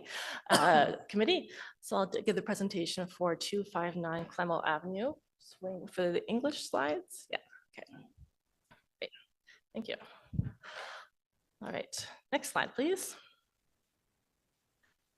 The property at 259 Clemo Avenue is designated under Part 5 of the Ontario Heritage Act as part of the Clemo-Monkland Driveway and Linden Terrace Heritage Conservation District. The subject property is on the north side of Clemo Avenue between Percy and Lion Streets. The property contains a 2.5-story Tudor Revival house constructed in 1913. The building features a 3-sided bay window, a large porch, and red brick cladding on the first floor with half timbering on the second floor. The property is considered to be a contributing property within the Clemo-Monkland Driveway and Linden Terrace HCD. Next slide, please. The heritage permit application is for the construction of a 2-story addition in the side and rear yard and the construction of a new detached garage with green roof in the rear. I've highlighted those items in blue on the screen. Next slide, please. Here's existing building on the left in the image, and then on the right-hand side is the proposed alterations, an addition on also highlighted in blue. The design of the addition is contemporary with large windows, a flat roof, and vertical and horizontal wood cladding. The existing house will be conserved and elements restored, such as installing cedar shakes on the roof. Next slide. Here's additions from the side, which is the west elevation. The addition is set back slightly from the front wall of the house. Next slide again. And this is the rear, showing the addition again highlighted in blue on the right-hand side. Next slide, please. The proposal has been evaluated against the guidelines in the Clemo-Monkland driveway and Linden Terrace Hares Conservation District. The staff have determined that the proposal is consistent with the plan for the following reasons. The height of the addition is lower than the height of the roof of the existing building, as it will be just above the eaves line. Further, a recessed glazed link, referred to as a gasket, is even lower than the eaves line, thereby creating more separation in location, height, and setback from the Tudor Revival House. The location of the addition is in the rear and side yard. The HCD plan has a guideline regarding the placement of additions and that they should be typically in the rear. However, when a side yard addition is proposed, it should be set back from the front wall.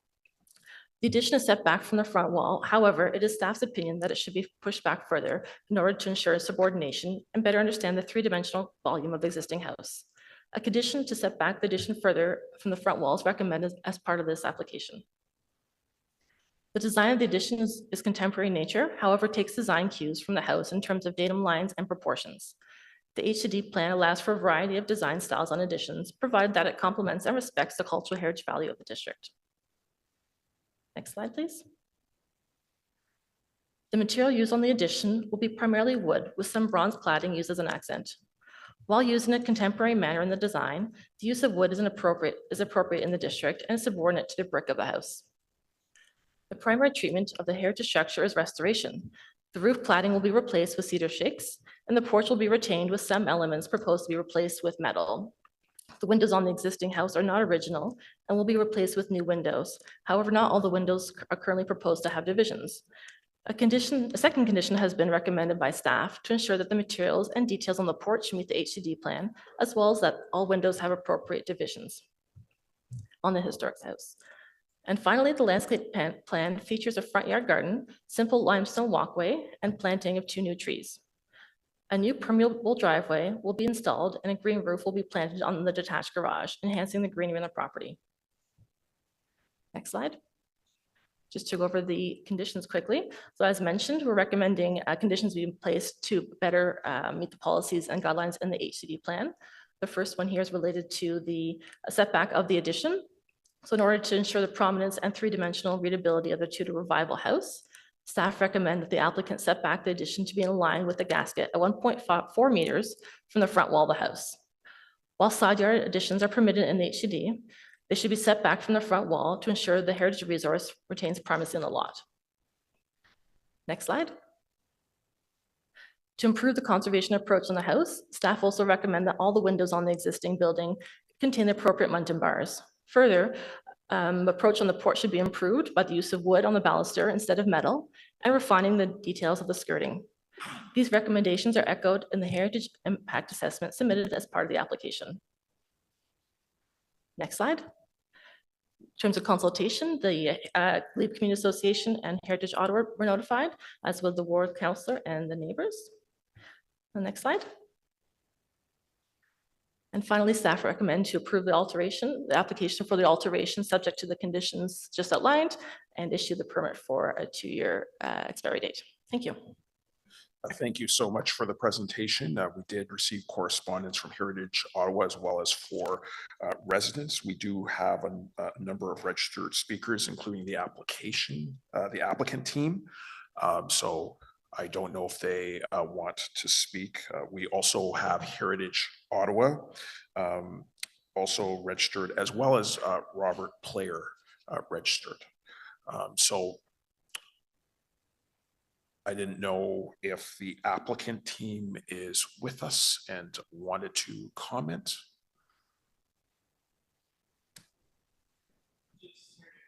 Okay, okay. And Heritage Ottawa, if required, I don't know if Linda Hogue is still with us.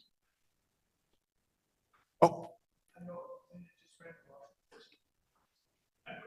Okay. And then we do have Robert Player as well registered. Yes, please, if you want to delegate, please go ahead.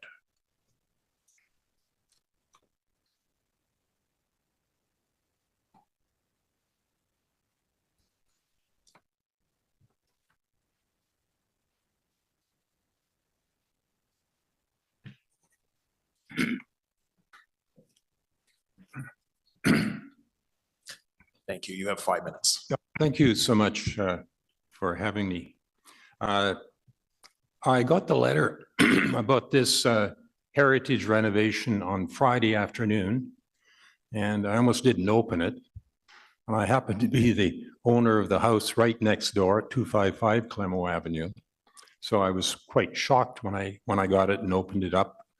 And I had a hard time getting the details from the internet, so I had to go through the local counselor to get the correct details and all of the information. And also the very, very short time made it almost impossible for me to consult with any heritage architect on the matter because it was on the weekend. Anyway, I've only got 5 minutes, so I'm not going to talk about the part of the renovation that deals with heritage. I am going to say something because on the back of the house there is an extension that runs right up to the lot line practically, and what it does is it blocks the sun from 4 rooms in 255 Clemo Avenue completely. The afternoon sun, we don't get any sun in there at all. And there should have been a shadow analysis done. I understand it's not necessary, but it obviously wasn't done. And the other thing is that if there was a high-rise building, a 12-story building built where this is being proposed, the actual sheltering from the sun would be exactly the same as this particular structure gives.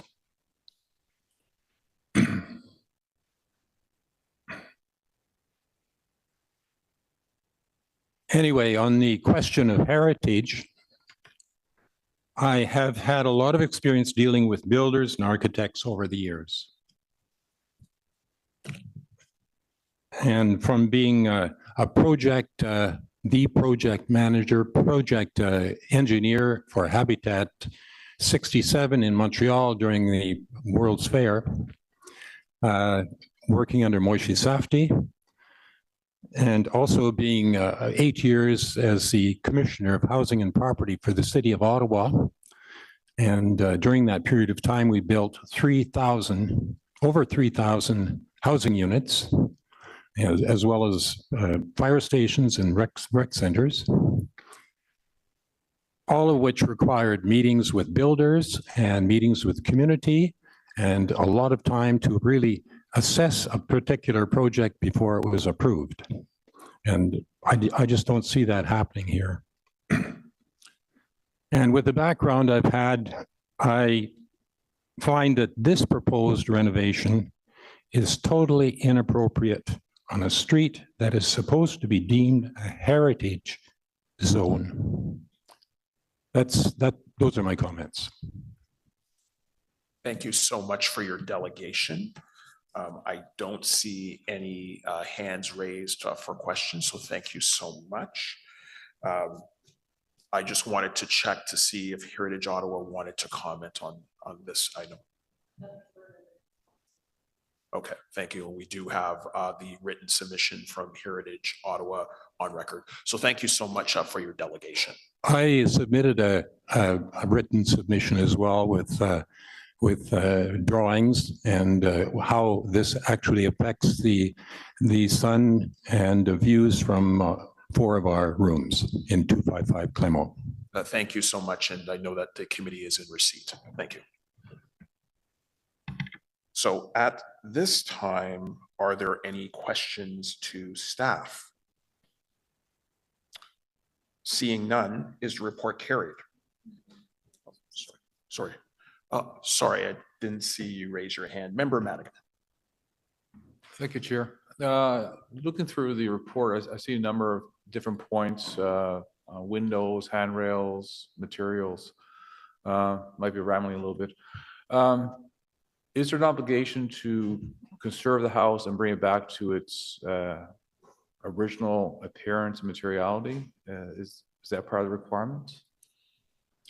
There is no requirement to restore the house. However, staff strongly support, and the plan speaks to encouraging restoration. And through this application, we were highly recommending, especially since so much of it's intact today. Right. It's just that when I look at the renderings, like there's the intent to change the windows from so double hung to casements, which seems to be counter to what was there originally, but maybe it was casements. The plan doesn't speak specifically to the operating mechanism of the windows, only the division pattern. So there's no requirement for them to continue as sash windows rather than casements, the reverse rather. Going to a broader sort of question, Cologne seems very integral. A lot of houses still remain as they were, it seems, and new additions seem to be in a similar sort of style with hip roofs or these sort of things. Was any consideration given that the very contemporary addition is detracting sort of from the overall integrity of the street as well as the house itself? The HCD plan allows for a variety of design and architectural expressions through additions or new construction. It does have to be subordinate and compatible to the district and the existing property. However, a variety of styles are permitted. Okay, last point. There's a lot of wood on the addition. Like overall, like if you stand alone, I'll say like as a project, if you're doing a very contemporary addition to the heritage house, there seems to be a nice balance there with analysis of proportions. But for the district, is it seems to pull away from the spirit of the district. One being materiality, where a lot of houses are either brick, stucco, or minimal wood, where the addition has a lot of wood, for example. Similar to the policies about design and architectural expression, a variety of materials are permitted, and one being wood, stucco, brick. So it's up to the architect and their applicant team to decide sort of what they'd like to do. And as long as it meets the plan in terms of those materials being the dominant materials on the addition, that can be acceptable. Okay, oh, thank you. Thank you so much. Member Quinn.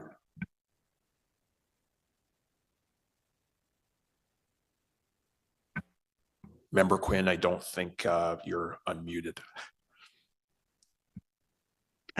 Three times lucky. Okay. 3 clicks later. Okay. Sorry. My question is pertains to the front porch. Obviously the retention. Clearly, it's an extremely important element, and just the metal, the new metal element. You had mentioned that you are recommending that be changed to wood. Could you just go over that again for me, please?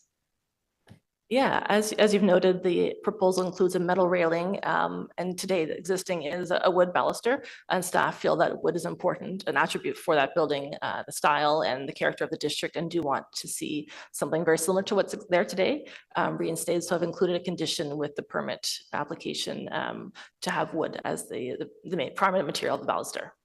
Okay, thank you. I just clarification there.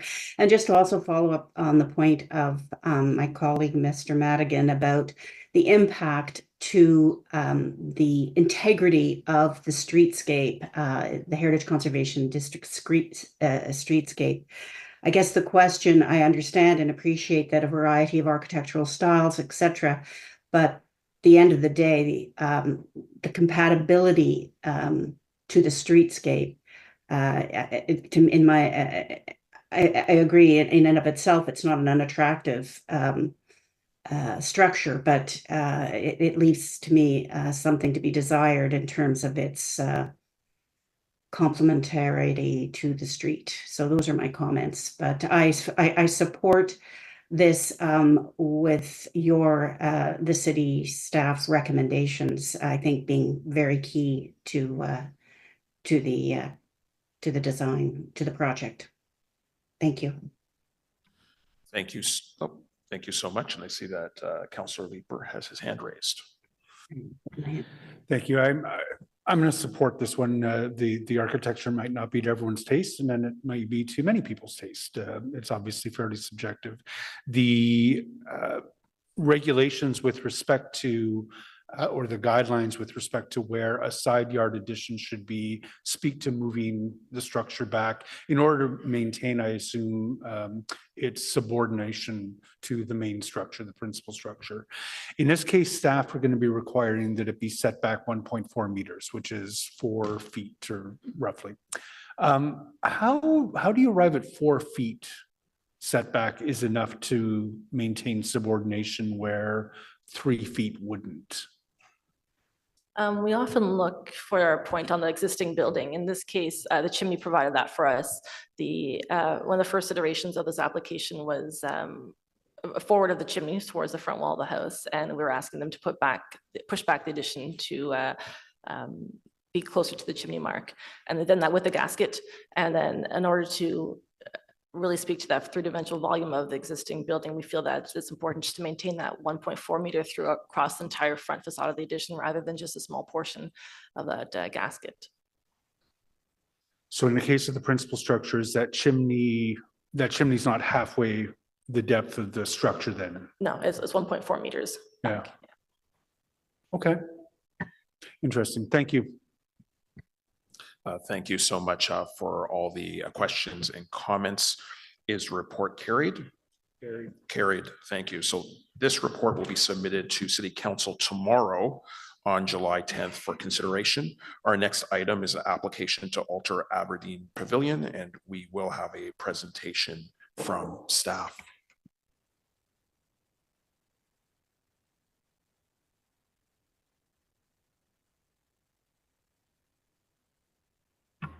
Mr. Chair, just before everybody begins, I just wanted to say that we're going to have a bit of a hybrid. We have Anne Fitzpatrick is on the screen, and then the rest of the team is here with us in person. So they will do everything, and I hope to say nothing. Thank you. Appreciate the heads up.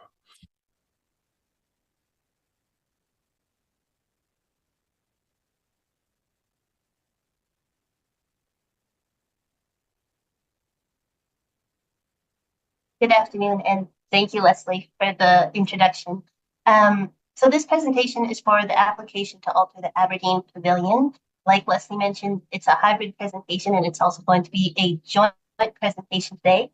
I'm the heritage planner who's been working on the file, and also here today is Robert Martin and Summer Bourgon from RMA and SH Architects, Josiah Fogarty, the structural engineer from Stantec, and then we have Matt Knight, Manager, Design and Construction, Facilities at the City of Ottawa. Next slide, please. The building is located in the center of Lansdowne Park, which is in the Glebe and is adjacent to the Vito Canal. Next slide. The Aberdeen Pavilion was constructed in 1898. It was designed by architect Moses C. Beatty and constructed by the Dominion Bridge Company. It is a structural steel and pressed metal exhibition hall. The building has heritage status at the municipal, provincial, and federal level, is designated under Part 4 of the Ontario Heritage Act, and is a National Historic Site. It is also subject to an easement with the Ontario Heritage Trust, and the proposed rehabilitation will require their permission. The project team has been working closely with the trust, and they are supportive of this project. Next slide.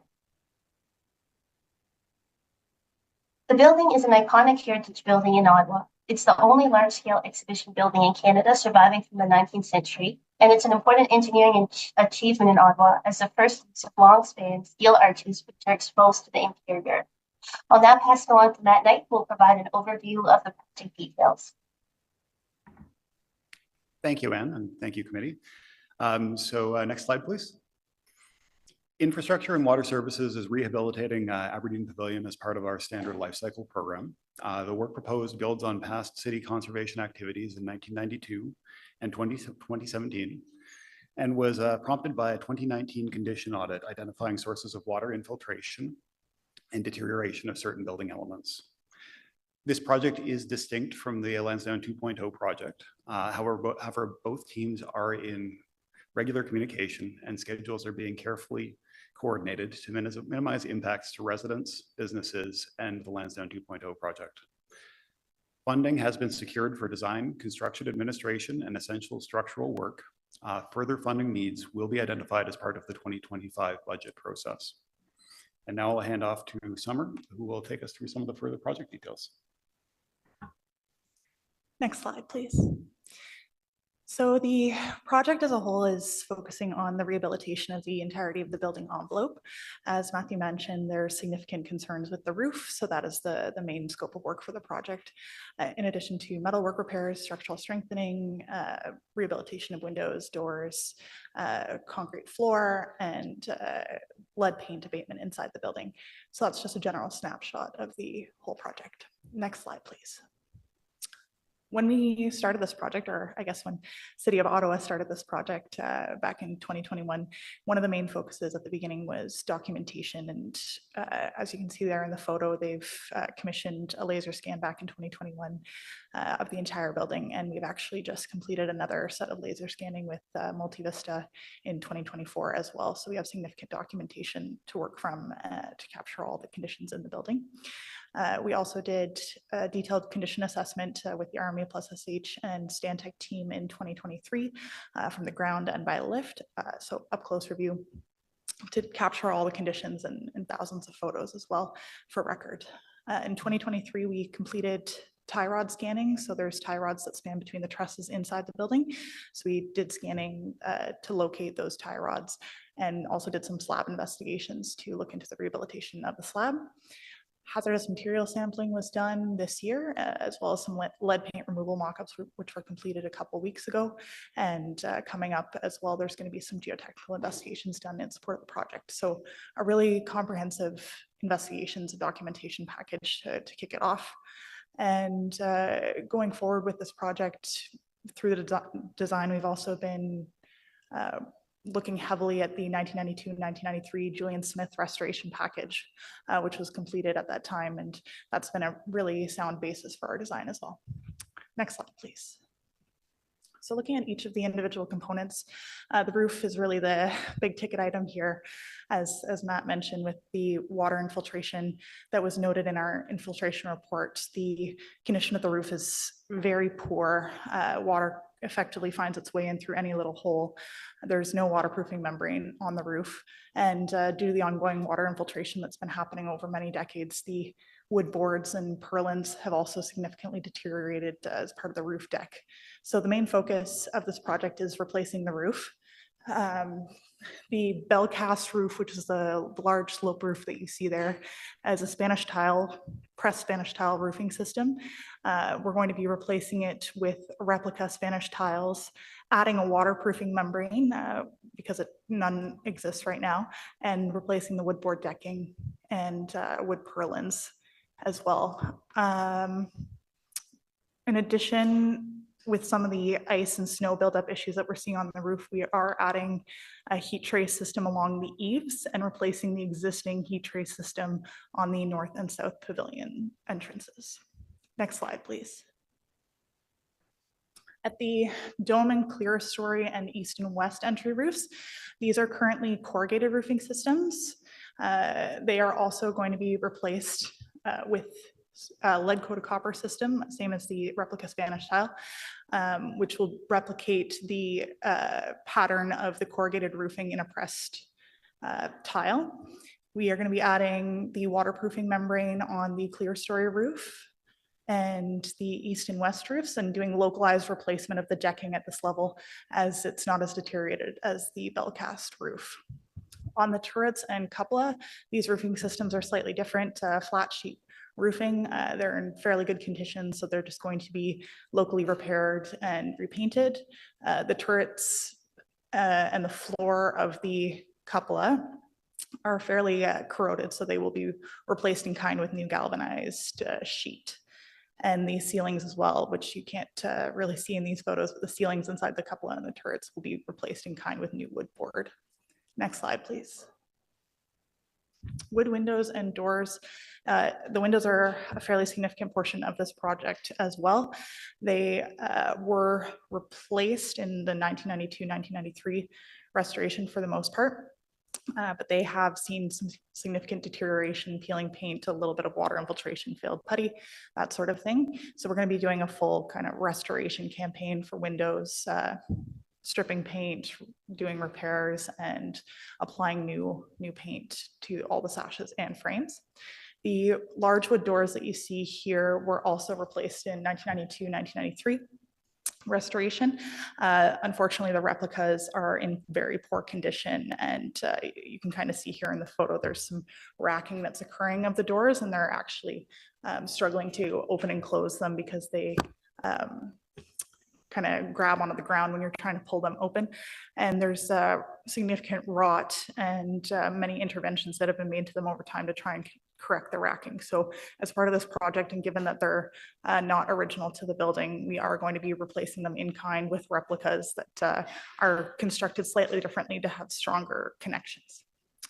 The transoms above the doors are in fairly good condition with that minor localized deterioration. So they will be restored as part of the project.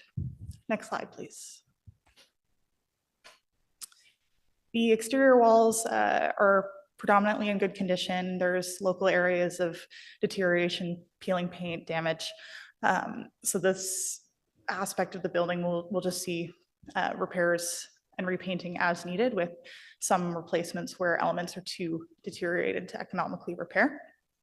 As part of the, I guess, functionality improvements for the building, we will be introducing 2 removable wall panels on the south side of the building to accommodate temporary AC units that are brought in throughout the year for events. Currently, what is being done is that sets of windows are being temporarily removed to accommodate running the ducting from the AC units into the building. So we're introducing a more permanent solution that will be less intrusive than temporarily removing those sensitive windows in the building. Next slide, please. On the interior, we have lead paint on pretty much every exterior wall surface. So the light yellow paint that you see in the building, which is also on the structure, is lead containing. So as part of this project, especially given the condition of the lead paint, many areas peeling, we are going to be fully stripping all of the lead paint. We're currently looking at many different options for removal, including dry ice, laser ablation, chemical, as through those lead paint removal mock-ups. And then when everything's been stripped and cleaned, we're going to be repainting in the same color with a non-lead containing paint, of course. The concrete floor slab is going to see rehabilitation works, and then the steel structure, which is pretty iconic to the inside space of this building, is going to just see local repairs and strengthening. Some additional members added at the base of the roof to assist with the roof loading, and any new steel that's added is going to be date stamped and bolted to distinguish upon close inspection. Next slide. Thank you, Summer. Staff are recommending approval of the application as the rehabilitation conserves the cultural heritage value of the Aberdeen Pavilion as identified in the Statement of Cultural Heritage Value and the National Historic Site Statement of Significance. As detailed in the staff report, the rehabilitation meets the standards and guidelines, and the heritage attributes of this important building will be conserved. Next slide. The approval is conditional upon the implementation of the conservation approach identified in the description of proposed work and conservation elevations attached to the report, and on providing samples of all final exterior materials. Next slide. And that concludes the presentation. Thank you. Thank you so much for the presentation. We did receive correspondence from Heritage Ottawa, and Heritage Ottawa is also registered to speak if they want to take advantage of that opportunity.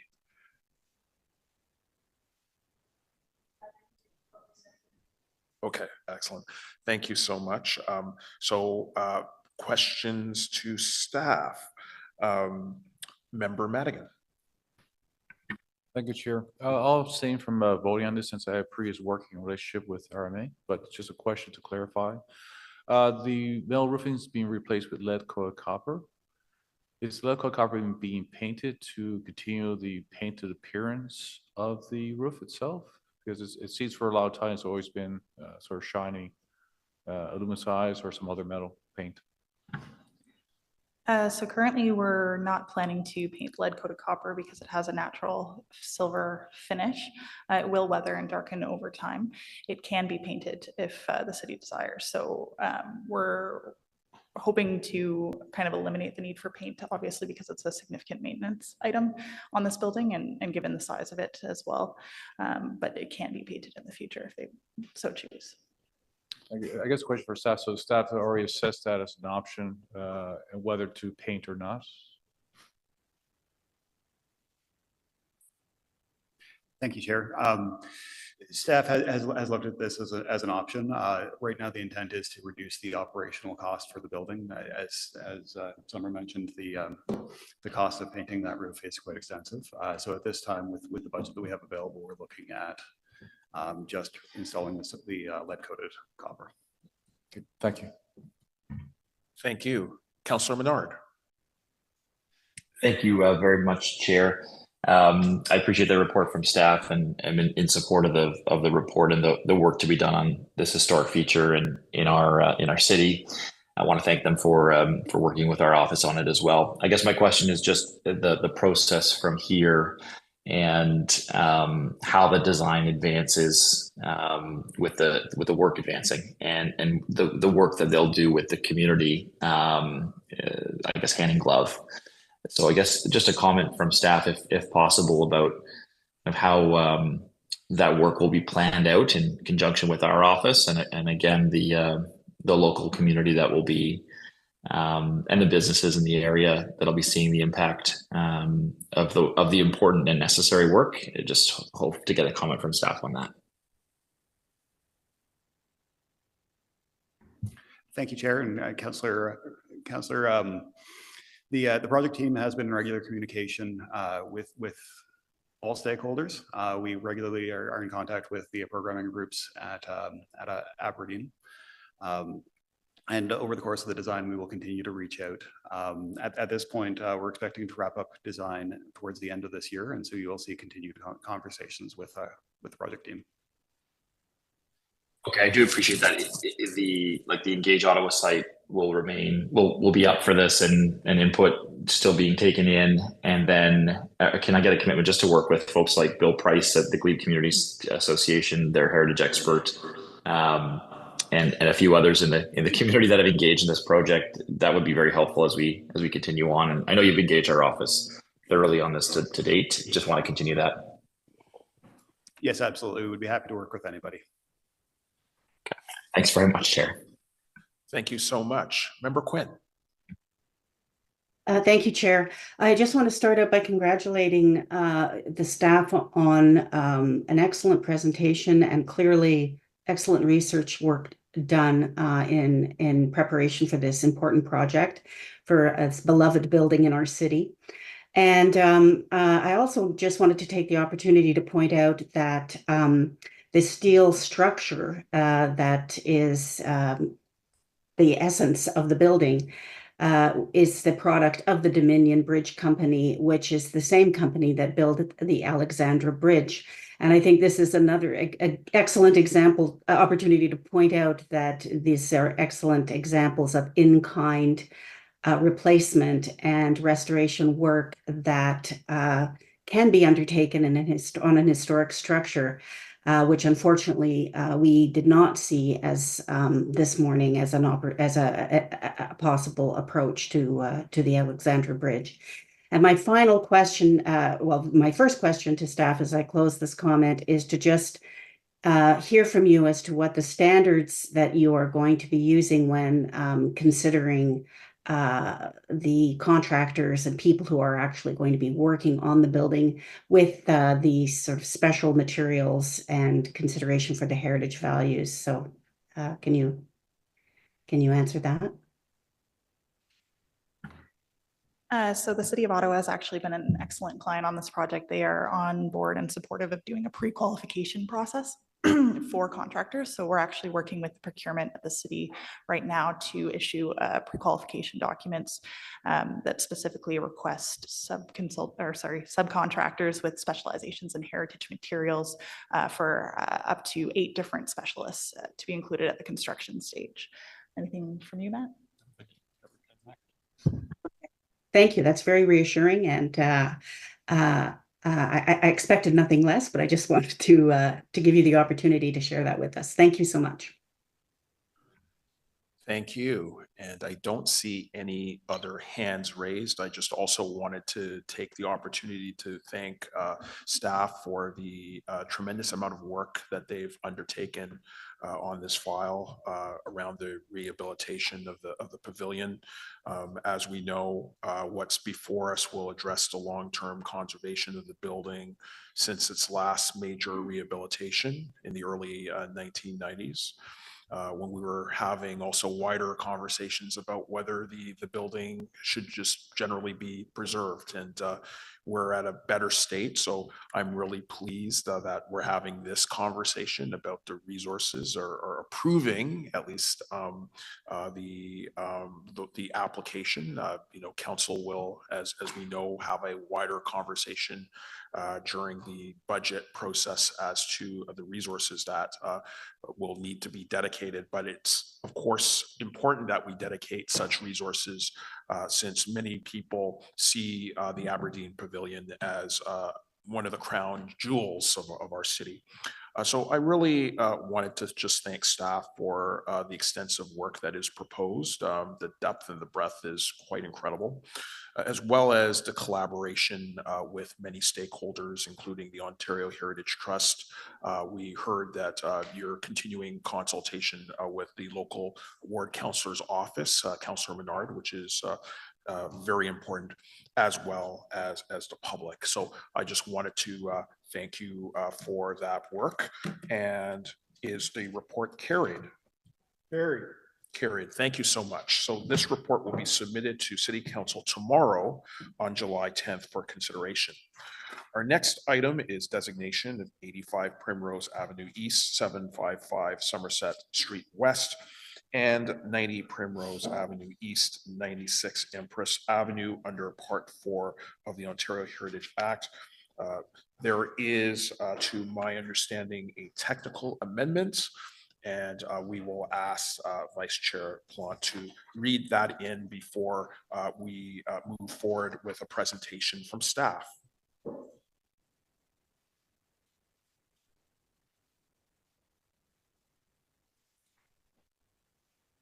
Whereas the report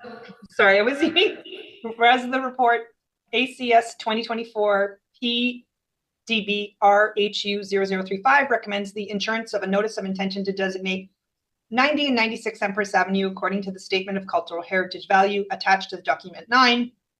And whereas based on community feedback, staff recommend adding one additional heritage attribute to document 9 to recognize the stained glass window of the west facade of the building. Therefore, be it resolved that the list of heritage attributes in document 9 be amended to include the following additional attribute as the fourth bullet on page 8 of the document: tripartite stained glass window with stones surround on the west facade. Merci beaucoup. Thank you so much. And now we can proceed with the presentation from staff.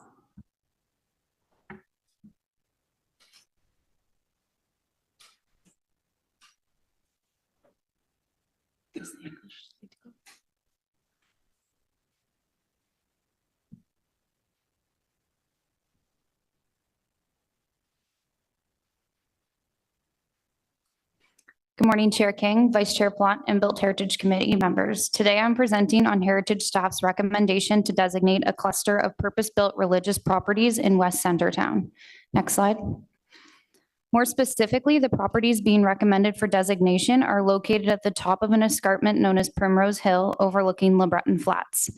These properties include 3 purpose-built religious institutions: the former Couvent Notre-Dame du Rosaire at 85 Primrose Avenue East, former École Saint-Jean-Baptiste at 755 Somerset Street West, and the monastery complex including Église Catholique de la Paroisse Saint-Jean-Baptiste, which spans 2 property parcels, 90 Primrose Avenue East and 96 Empress Avenue.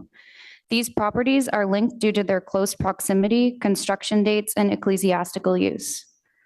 Next slide, please. The 3 buildings were constructed between the late 19th century and the early 20th century and are all limestone construction, historically contributing to the growing Catholic Francophone community in the late 19th century in the area surrounding Primrose Hill. Together, they play a role in defining the area and stand as tangible evidence of this area's educational and religious landscape, reflecting the historic French-Canadian character of the area. Next slide, please. The first building being recommended for designation is 85 Primrose Avenue East, which is the former Couvent Notre-Dame du Rosaire. This building meets 6 out of 9 criteria. The convent was designed by Georges Bouillon, architect of the Ottawa Diocese, and constructed in 1890. It is a representative example of a 19th century convent with Second Empire influences in classical ornamentation. The attributes that reflect this style include its mansard roof with evenly spaced gabled dormers, natural limestone construction, and its balanced asymmetrical facade.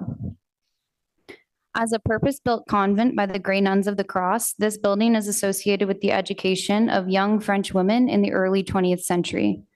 Notable women who attended this convent include Jeanne Sauvé, Canada's first female Speaker of the House and Governor General, as well as Henriette Bourque, the first female lawyer to work for the Federal Department of Justice. Next slide, please. The next building is the former École Saint-Jean-Baptiste at 755 Somerset Street West. This property meets 5 out of the 9 criteria. The school was constructed circa 1887 and is a representative example of a purpose-built late 19th century stone French language Roman Catholic school with neoclassical elements.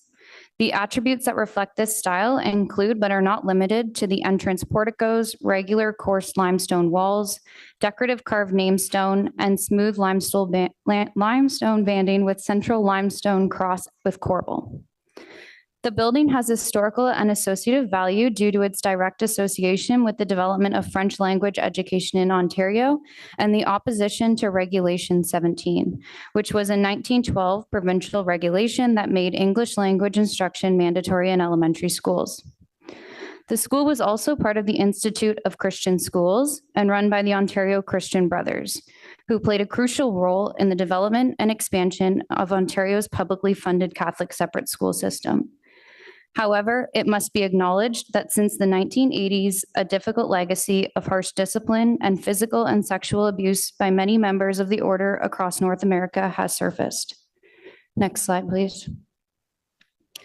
Last is the monastery complex, which includes a seminary, interior cloister, courtyard, stone wall, and Église catholique de la Paroisse Saint-Jean-Baptiste. So this complex is a rare example of a monastery in Ottawa from the late 19th and early 20th century. This property meets 8 of the 9 criteria. The original structure, which was partially burnt, was designed by Father Joseph Mouchard, and the reconstruction in addition was designed by Georges Bouillon. The complex displays a high degree of architectural integrity and craftsmanship and is a landmark due to its visual prominence and social importance. The property is associated with the Père Dominicain d'Ottawa, which is a Francophone order involved in education. They have owned, preached, and studied on these lands from the time of its construction to its present-day use as the Dominican University College. Next slide, please. Key exterior attributes that contribute to the heritage value include its enclosed monastic plan with central courtyard and interior cloister, its limestone perimeter walls, limestone panels incised with a Latin Dominican cross, a metal fence featuring Latin cross details, a buttress bell tower, and evenly spaced stained glass windows. The interior is not included in the designation as it has been altered. Staff also believe by excluding the interior, it allows for the greatest flexibility for this space. Next slide, please. Each of the properties are recommended for individual designation under Part 4 of the Ontario Heritage Act, as they are all early stone buildings associated with a religious entity and the growth of Francophone education.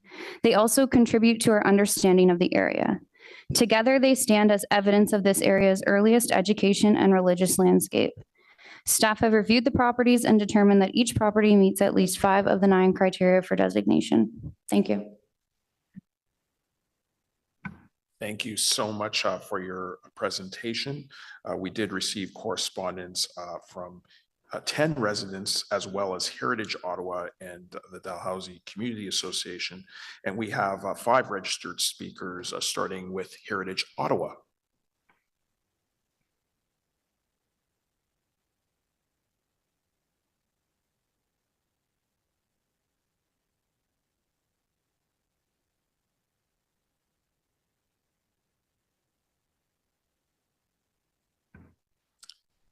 Thank you so much, and you have 5 minutes. Thank you. I would just ask first for clarification on which stained glass window is it one stained glass window you have added? Through you, Chair, that's correct. We've added an additional stained glass window on the west facade, but the other stained glass windows have already been captured in the statement. Okay, thank you. That was one of the comments that Heritage Ottawa made, because the stained glass window, I think the one that's been added is the Guido Cherry stained glass window. For those of you who may not know, he is a very famous Italian-Canadian worker in stained glass who did a lot of work in Ottawa, including St. Anthony's Church. He did frescoes and all of the windows, and apparently he did some of the architectural design as well. So he deserves to be remembered wherever he can be found in Ottawa. The other thing I wanted to speak about just briefly is, in addition to Henriette Bourque, who is mentioned in the staff report, there's another Bourque who should be mentioned, Juliette Bourque, who was the chief librarian of the Public Archives of Canada Library. We librarians have to stand up for each other. She had a very interesting career, and apparently her sister Georgette, I think it was Georgette, was the organist at Saint Jean-Baptiste Church. And I don't have evidence of that, but I do have some information about Juliette Bourque for your files. Thank you. And finally, I did want to address the issue of the cultural landscape. I was a bit confused, and it may be me. There are two landscapes. One of them is, it was on one of your slides where you showed the overhead view. One of them is what I would call the cloistered landscape, surrounded by the church and the monastery. I think that's the one you may be referring to. However, the other landscape that I think needs attention is the southern yard or courtyard, which is bordered by the stone walls, which you have mentioned, but the trees and the landscape itself are not mentioned. I understand that there may be some concern about possible development of that land, but I think the more than the walls should be included in the list of heritage characteristics, at least some of the trees bordering the stone wall along Empress Street. I think it would be important to include those. So those are the comments that I have submitted, and I hope that you may consider these comments. Thank you. Thank you so much, and I believe Councillor Troster has a question for you.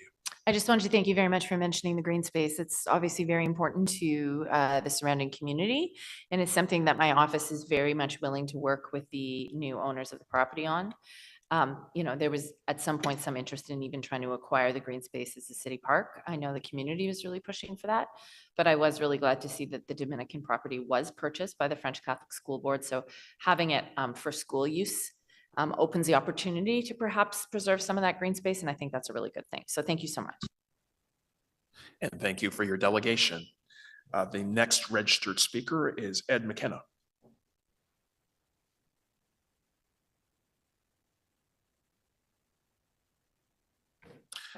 Thank you, and I see you've joined us online.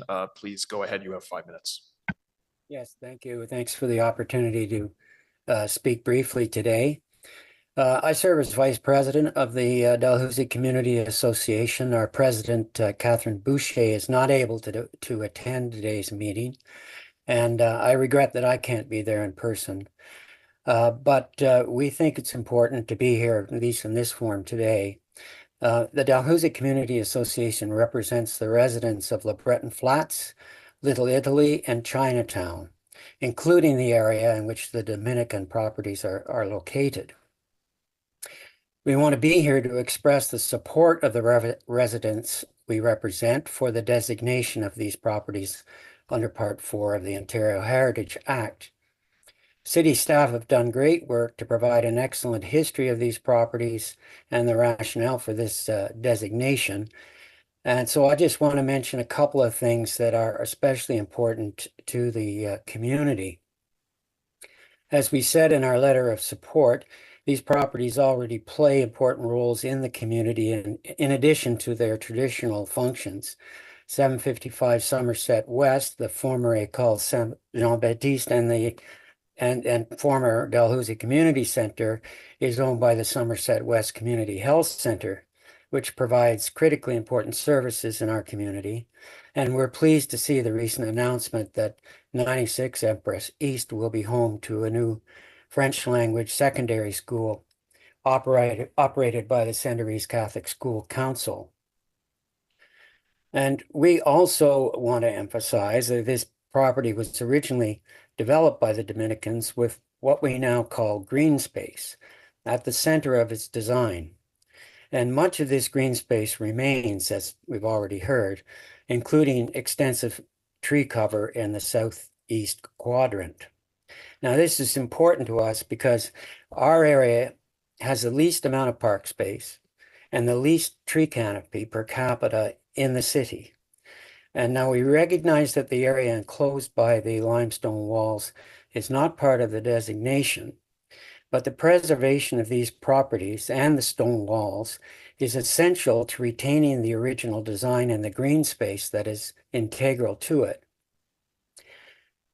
We live in an area where there is great intensification, yet we rarely see green space like this included in the design of new developments, despite the great need for it. The Dominican properties show us what can be done, and for this reason, and those articulated in the staff reports and in our letter, we support the proposed designations. Thank you. Thank you so much for your delegation. I don't see any hands raised, so much appreciated. Thank you for joining us this morning. The next registered speaker is David Jeans.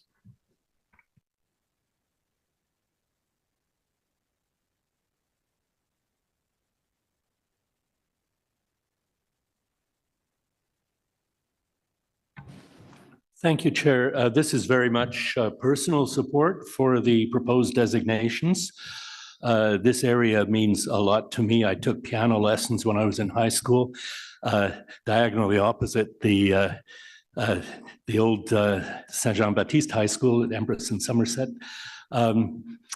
About 25 years ago, I attended regular community meetings at the Dalhousie Community Center in that high school for the City Center Coalition. In fact, I think that's probably where I met Linda Hode. 19 years ago, I became a tenant at the Bronson Center, which is at Bronson and Primrose, so right there. As part of Doors Open, which I've been involved with for its whole existence, I've visited the Dominican College and the library with its wonderful stained glass windows. I even helped organize a funeral in Saint Jean-Baptiste Church for Transport Action, which was ecumenical, presided over by Dominican, Jesuit, and United Church minister. And it was not only ecumenical, it was bilingual. Finally, I'm reviving weekend after next, a very popular Heritage Ottawa walking tour called Cathedral Hill to Nannygoat Hill, which is very much focused on that area. And in fact, the tour includes all the buildings that are proposed for designation here. This is a revival of a tour given a number of years ago, and it is very popular. It's been sold out for weeks. So we're looking forward to that. Just reinforcing the heritage importance, certainly the French presence in that community, much diminished now, but it's historically very important because it was the first such Francophone settlement really outside Lower Town. The architect Georges Bouillon, who's mentioned, I think not mentioned in the report, was he's also responsible for that wonderful interior of Notre Dame Basilica, because he was a priest architect, he was the priest at Notre Dame, and he was given the responsibility of creating that interior in the 1870s. The name Primrose Hill in the report was a little new to me. Actually, the famous Primrose Hill is in London, and is the site of London's first railway tunnel, to go back to that theme. Usually people call it Nanny Goat Hill, though I did discover when I Google searched, almost all the hits were to this report when you look up Primrose Hill, Ottawa. But it was called that by a nun who wrote about the 1900 fire. So yes, the name Primrose Hill has been used, but really most people think of it as Nanny Goat Hill.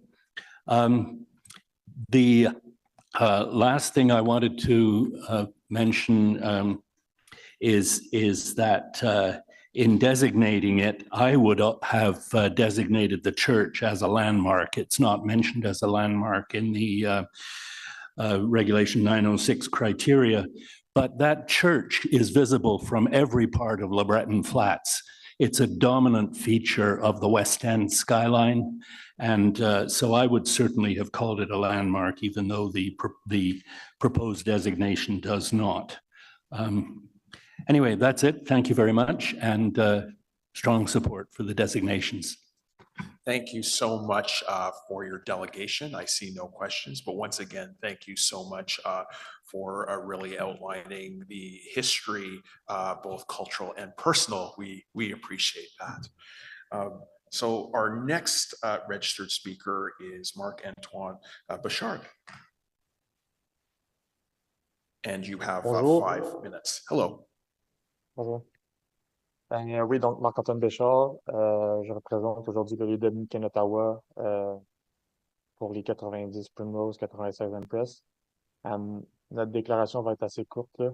En fait, bon, la principale préoccupation des Dominicains, c'est que la désignation n'entrave pas et ne complexifie pas, outre mesure, la poursuite d'un projet d'aménagement d'un pavillon d'école secondaire qui est mené par le Conseil des écoles catholiques du Centre-Est dans le bâtiment. C'est un projet qui a été annoncé là, le pas dernier. C'est un projet que les Dominicains souhaitent voir se réaliser pour 2 raisons principalement. D'abord parce qu'il perpétue la nature institutionnelle, éducative, francophone et catholique du bâtiment du site. Et puis parce que c'est un projet qui permettrait de trouver une utilisation permanente pour l'avenir du bâtiment dans un contexte où l'utilisation du bâtiment a diminué là, au rythme du déclin de la communauté des frères d'Ottawa. Donc voilà, c'était assez court, simplement pour vous faire part de notre préoccupation dans cette désignation-là. Merci. Merci. Vice Chair Plante. Oui, bonjour Marc-Antoine, merci d'être là aujourd'hui. Alors, étiez-vous au courant que ça allait être acheté par le conseil scolaire ou non? Oui, on est au courant. Ah, OK. Et je ne sais pas quand ça va ouvrir, mais j'imagine que ça va garder un peu, disons, le patrimoine catholique de l'emplacement, ou est-ce que ça vous préoccupe ou non? Mais ça nous préoccupe dans la mesure où, vous savez, le CSCCE, c'est une organisation francophone catholique. Je vois que, donc, pour les Dominicains, évidemment, là, c'est un partenaire de premier choix pour ce bâtiment-là. Donc, voilà. OK, merci beaucoup. Merci. I don't see any other questions, so merci, thank you. The last registered speaker on this item is Iqbal El Khatani.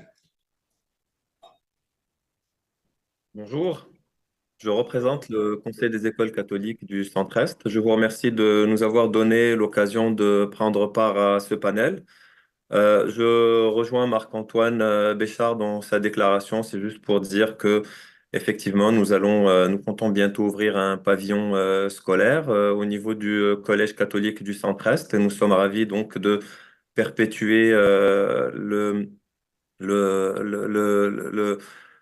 perpétuer justement cette continuité de catholicisme et d'encouragement de la langue française dans le couvent. Et nous nous inscrivons dans les objectifs de la ville aussi de préserver ce patrimoine qui est un patrimoine national de la ville. Donc voilà, nous exprimons notre parfaite collaboration avec la ville dans la préservation du patrimoine, tout en espérant que cette classification permettra au Conseil des écoles catholiques du Centre-Est de jouer pleinement son rôle dans l'éducation et dans la perpétuité de l'enseignement. Voilà, donc mon intervention était très brève également Et je vous remercie encore une fois de nous avoir donné cette chance de participer à cette rencontre. Merci. Merci. I don't see any other hands raised for questions, so thank you so much for your delegation. At this time, are there any questions for staff? Member Madigan. Thank you, Chair. Not a question, but just thank you for the report and the research into the buildings. I think it's very important to, when we research buildings and generate reports, that we both highlight the positive and negative history associated with the buildings, because if we do not, we're going to forget that history. I myself was, educated in Christian Brother facility. I got a good education from them.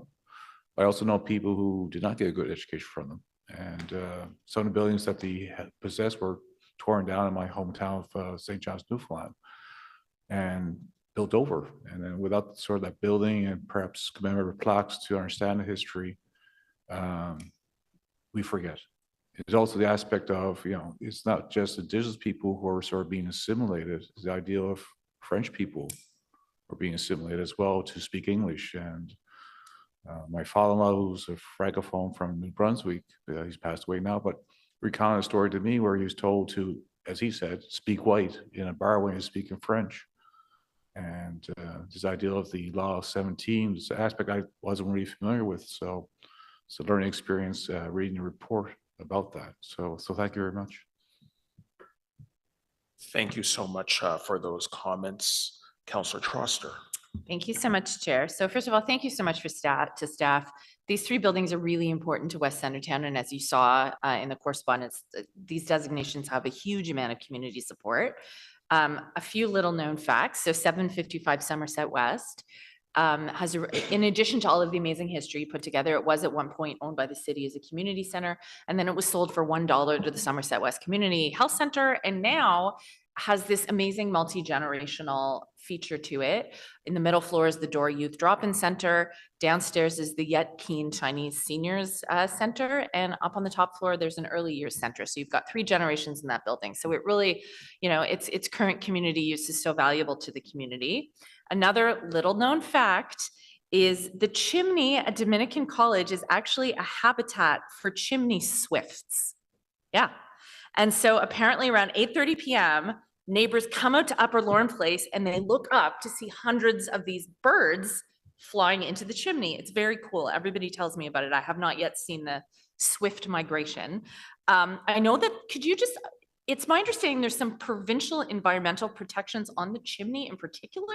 Do you think you could just tell us about those? Just the random things you learn as a counselor.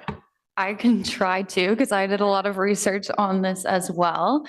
And under the acts and regulation, it is an offense to kill, hunt, capture, injure, or harass a migratory bird, or to damage, destroy, remove, or disturb its nest, eggs, or residence without a permit. So I think it has to go through provincial or federal approvals to disrupt its habitat. So they are protected.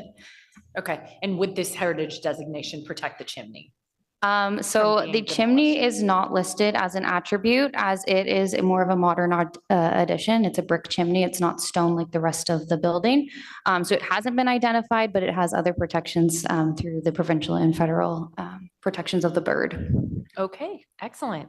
No, seriously, many times neighbors have invited me to come for a walk at 8:30 to see the swift migration. So I'm very much looking forward to this.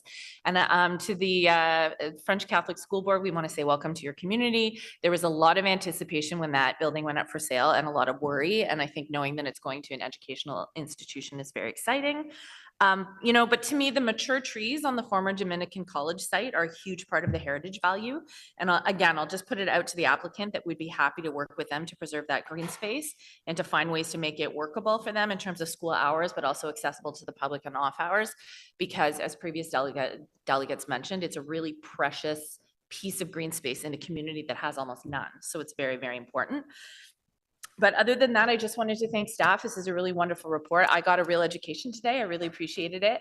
And you have a ton of community support behind you. And thank you to everybody who wrote in and who came to present today. Thanks very much. Thank you so much. Member Madigan.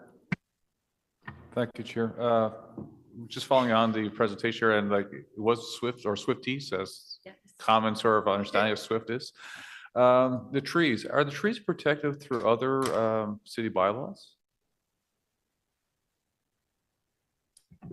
I think it would depend on the size, Mr. Chair. They would be protected. The city does have an urban tree conservation bylaw. But I don't know the exact, parameters of these trees specifically. I think we'd have to look at that more in detail. Okay, thank you. Thank you so much. And I just had one question that I think emerged from one of the delegations. I was just wondering if you could comment around the decision or non-decision to designate the church as a landmark, and whether that could be redressed if it's determined that it should be designated. Thank you, Chair. So through staff's evaluation, we did say that the property does meet criteria 9, which is that the property has contextual value because it is a landmark. So we have identified that in the statement as the monastery complex has contextual value because it is landmark due to its visual prominence and social importance within the community. Thank you. Thank you so much. I don't see any other hands raised for questions to staff. So is the motion carried? And is the report carried as amended? Thank you so much. So this report will be submitted to City Council tomorrow on July 10th for consideration. Our next item is the designation of St. Margaret's Anglican Church, and we have a presentation from staff.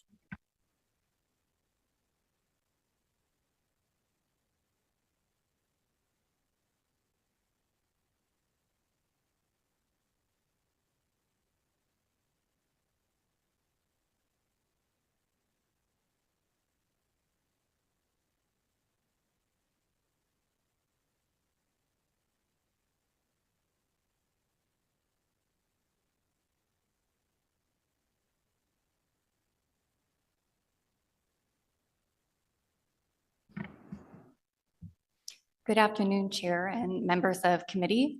Heritage staff are recommending the designation of St. Margaret's Anglican Church at 206 Montreal Road under Part 4 of the Ontario Heritage Act. You can go to the next slide, please. St. Margaret's Anglican Church is located at the southeast intersection of Montreal Road and Cody Avenue in the Vanier neighborhood of Ottawa. Vanier's neighborhood boundary follows the limits of the former municipality, the city of Vanier, and the western edge of Vanier is defined by the Rideau River. Next slide, please. The cultural heritage value of St. Margaret's Anglican Church is found in its design, its historical associations, and also in its context. St. Margaret's Anglican Church was found to have design value as a representative example of the Gothic Revival architecture inspired by the early English period. Typical of Gothic Revival styles, the church features a steeply pitched gable roof, coarse stone, a tower with embattlements, buttresses, and pointed arch openings. St. Margaret's Anglican Church has historical value for its direct association with the Church of England and its establishment in the Ottawa area. The church was built as a church of ease for St. Bartholomew's in New Edinburgh, and its founding echoes settlement patterns in Gloucester Township. St. Margaret's Anglican Church yields information about the community and culture of Inuit Anglicans, as the property is a place of worship and gathering site for an Inuit Anglican congregation. Next slide, please. Constructed between 1887 and 1888, the historic church demonstrates the work of Frederick T. Thomas, a recognized British-trained civil engineer and architect. His name is connected to several notable projects in the region, including Ottawa Waterworks, the West Block Extension, and the Adadasheron Synagogue, the former synagogue on Murray Street. The property is important in defining the character of Old Janeville, founding village in what is now known as Vanier. St. Margaret's predates the buildings in its immediate vicinity and is a rare extant example of an early village building constructed in stone. St. Margaret's Anglican Church is physically connected to its surroundings, as the stones used to build the church came from the nearby Gloucester quarries. Functionally, the church and parish hall served and continue to serve families and organizations in the immediate vicinity, as well as across Ottawa and Gatineau. Visually, the building's low height, modest massing, and setback on Montreal Road are typical of buildings from early Janeville. As one of the first churches constructed in the area on land from the Olmsted family, who were early pioneers in Janeville, St. Margaret's is historically linked to settlement in the area. St. Margaret's Anglican Church is also a well-known local landmark. Its visible corner location on Montreal Road at Cody Avenue lends prominence to the building. St. Margaret's has been a continuous presence in the neighborhood for over 130 years. I think this year is 136. The imposing stone structure stands as a marker of 19th century Janeville. We can go to the next slide, please. Some of the key attributes that contribute to the property's cultural heritage value include its steeply pitched gable roof, load-bearing coarse stone with a natural finish, a 3-story offset square tower with embattlements, a pyramidal roof, pointed openings, as well as a narrow vertical opening on one side. The building has short stone buttresses that are bonded into low walls. It has a semicircular apse and a conical roof over the chancel. Next slide, please. Additional attributes included pointed openings that are trimmed with stone voussoirs, including louvered windows, stained glass windows, and a rouleau-shaped window opening on the west facade. There are wooden entrance doors with heavier metal hinges, and the parish hall has a side gable roof. It has 5 bays with matching coarse stone and rectangular openings. There's a wrought iron cross at the peak of the chancel roof. That's another attribute, as well as a cornerstone that's shown on the slide that has the inscription St. Margaret's Church AD 1887. 1887 is when the cornerstone was laid. The contextual value of St. Margaret's Church is embodied in its corner location right at Montreal Road at Cody Avenue. You can go to the next slide, please. Through research and evaluation, heritage staff have determined that St. Margaret's Anglican Church is a strong candidate for designation under Part 4 of the Ontario Heritage Act. The property was found to meet 7 of the 9 criteria as set out in Ontario Regulation 906, and staff recommend issuing a notice of intention to designate. I would be happy to answer any questions. Thank you. Thank you so much for the presentation. We did receive correspondence both from Heritage Ottawa and the Anglican Diocese of Ottawa, and we do have 2 registered speakers. Heritage Ottawa.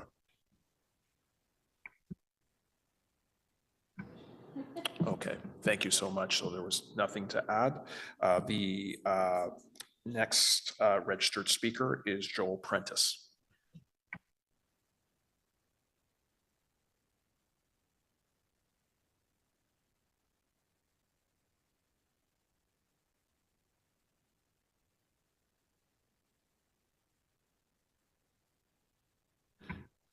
Good afternoon. Thank you for joining us, and you will have 5 minutes.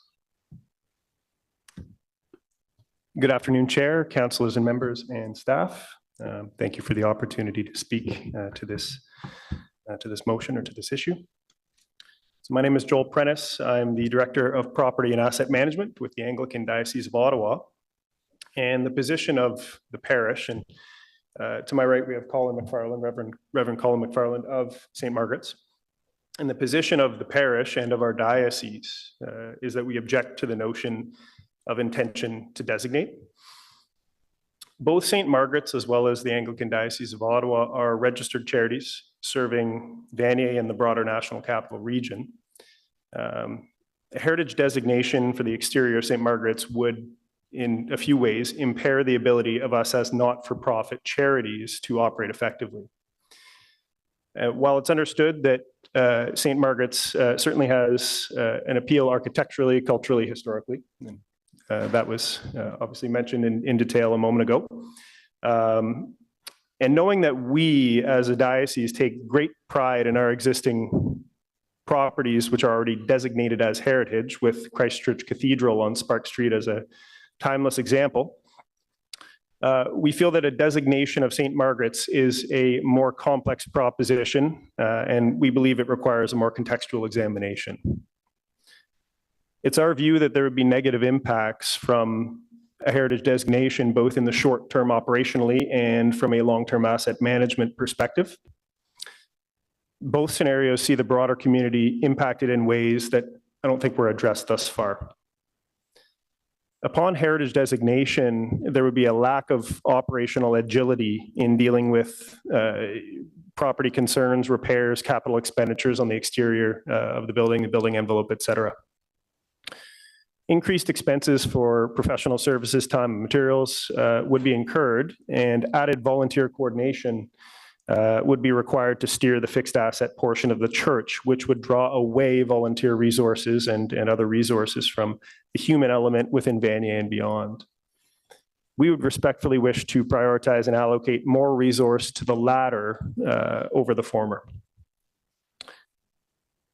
Additionally, our annual insurance renewals, diocese-wide and parish by parish, have already involved unsustainable double-digit premium increases in the last several years, in large part due to the increasing level or amount rather of shock loss events that are taking place nationwide in the church space and just in general. Faith-based insurers have shown a tendency to level up the premiums of heritage-designated properties over their non-heritage counterparts, given the more specific and costly requirements around restoration of these heritage church properties in the event of partial or total loss. So this designation would absolutely increase the fixed insurance costs of St. Margaret's. Another insurance consideration is that we as a diocese have a level of self-insurance in order to keep our insurance structure affordable. So there's a certain deductible threshold that we absorb ourselves for any sort of minor losses. And this comes directly out of our cash flow, which could be allocated any number of ways to serve the community. If we were to have a heritage designation, certainly there would be a higher draw on that if we were to have to put a claim through our own program. So these two operational factors in the event of a heritage designation would drag on the effectiveness of St. Margaret's, which serves a crucial role in its community and requires as little resistance as possible in doing so. And from an asset management perspective, our diocese leans on its property portfolio to support both its spiritual and community ministries. Council would be familiar with the efforts of a pair of diocesan community ministries, Cornerstone Housing for Women being one and Belong Ottawa being another. Belong Ottawa with their multiple drop-in centers in the downtown core. They are examples rather of the Anglican Diocese of Ottawa's daily efforts to serve the broader community. Asset disposition, although it's unpredictable and infrequent within our diocese, serves to consolidate and strengthen our ministries as needed. And I wish to preface this and be clear in saying that there are currently zero indications that St. Margaret's is experiencing decline, but should conditions change in the generations to come, a heritage designation would depress the market value of the property. And if a sale was to be explored, this heritage designation would reduce the portion of the return on a sale that would be allocated to our community ministries and essentially to the streets of Ottawa. So we rely on the proceeds of property disposition, and St. Martin's Anglican Church in the Carlingwood area, having been sold to another faith group this year, would be an example of that within our diocese. We rely on those proceeds to make a positive impact on the community and ministry efforts around the city. And we want the committee to know how crucial that agility in asset management is to us as a diocese. Although I have pointed out some operational and asset management based concerns, I don't intend to speak to the cultural, architectural, historical rationale. out of respect for the work of the city staff. Instead, we would ask the committee to consider the immediate and long-term negative impacts of a heritage designation on a registered charity that works tirelessly to improve the efforts, rather the lives of those in the community around them. Thank you. Thank you so much for your delegation. I do see that Vice Chair Plant has raised her hand. Yeah, thank you so much, Chair King. First of all, I want to give a shout out to Reverend Colin. I see you there in the corner. You guys do amazing, amazing work in the venue area. I think you put on the best parties too, but that's still up for debate. I did have some questions. So I have also Center 454 on King Edward in my area, and that is designated heritage. I know because we had some issues with the fencing that they had to put around it, and there was some heritage considerations. So you guys say you use asset management to help, if I'm understanding correctly, fund some of the charitable endeavors that you do in the Ottawa area, but do you not get funding from the city for Belong Ottawa? That's a very important point, Councillor Plant, and thank you for mentioning that. There's, you know, kind of a symbiotic relationship between Belong Ottawa and the city, and that the city leans on the operations of Belong Ottawa in many ways to address some of the street level concerns, and Belong Ottawa does receive some funding. That being said, it's not nearly enough to cover the budget of Belong Ottawa, and that is supported by the Anglican Diocese of Ottawa. And so one of the revenue streams with which we are able to divert to the efforts of the community ministries does come from property disposition. Okay, and then what percentage would you say of the city's budget covers it versus your sale of your properties? That's something that I would have to follow up on specifically so as to not give inaccurate numbers, but I can certainly follow up with you on that. Yeah, no, I would appreciate it. Thank you so much. And again, thank you for all the work you guys do in our community. It's really, really helpful. Thank you. Thank you so much. I don't see any other hands raised, but I just had one quick question, and that involved the increase in your insurance costs. So are you saying that your expectation is solely because of a heritage designation that the insurance rates would go up? Myself and our Director of Financial Ministries had a meeting within the last month or so with our brokers, and we go over line by line, property by property, the premiums and kind of what direction they go. There is an added premium put on heritage properties versus their non-heritage counterparts, as I mentioned, as a result of the increased expectations around remediation, should there be some sort of, fire, flood, shock loss event, that type of thing. And so this type of designation, I understand the importance of it. I was married in Christchurch Cathedral a year back. It's a heritage designated property. We're navigating as we speak, the process to remediate the front steps there. I understand all that, but for a smaller scale parish, there are major implications financially. Insurance is certainly one of them. Okay, thank you for that. I see that member Quinn has raised her hand. I'm sorry, it's more for a comment, not for a direct question, but while I'm here, I just wanted to know if you have approached ecclesiastical insurance. They specialize in insuring historic properties, historic religious properties. That may be your insurer. I don't know. Anyhow, that my hand was raised to make comments, so I'll raise it again afterwards. Sorry about that. Thank you for the question, and we are with ecclesiastical insurance. Yes. Thank you so much. I don't see any other hands raised. Did you? Okay. So thank you so much for your delegation. Yeah, my pleasure. And Reverend McFarlane would like a moment to speak as well. I think he was a late addition in case you were not made aware. Okay, we did have, I guess, I'm willing to be flexible here, but you had used more than the 5 minutes, and we thought that you would combine the presentation, but I'm fine with just a few short, brief comments. Thank you, Mr. Chair. And yes, I will be less than 5 minutes. Just as Joel is speaking as a colleague and from a strategic view of our whole diocesan church, which we are increasingly working together across the region. I'm there on the ground 6 days a week working, and I just wanted to raise 2 points. The first, the parishioners of St. Margaret's are very generous givers, and the parishioners love the parish, the people first, and of course, love the building. I can attest to that, and care deeply and have been good stewards of it for over 130 years.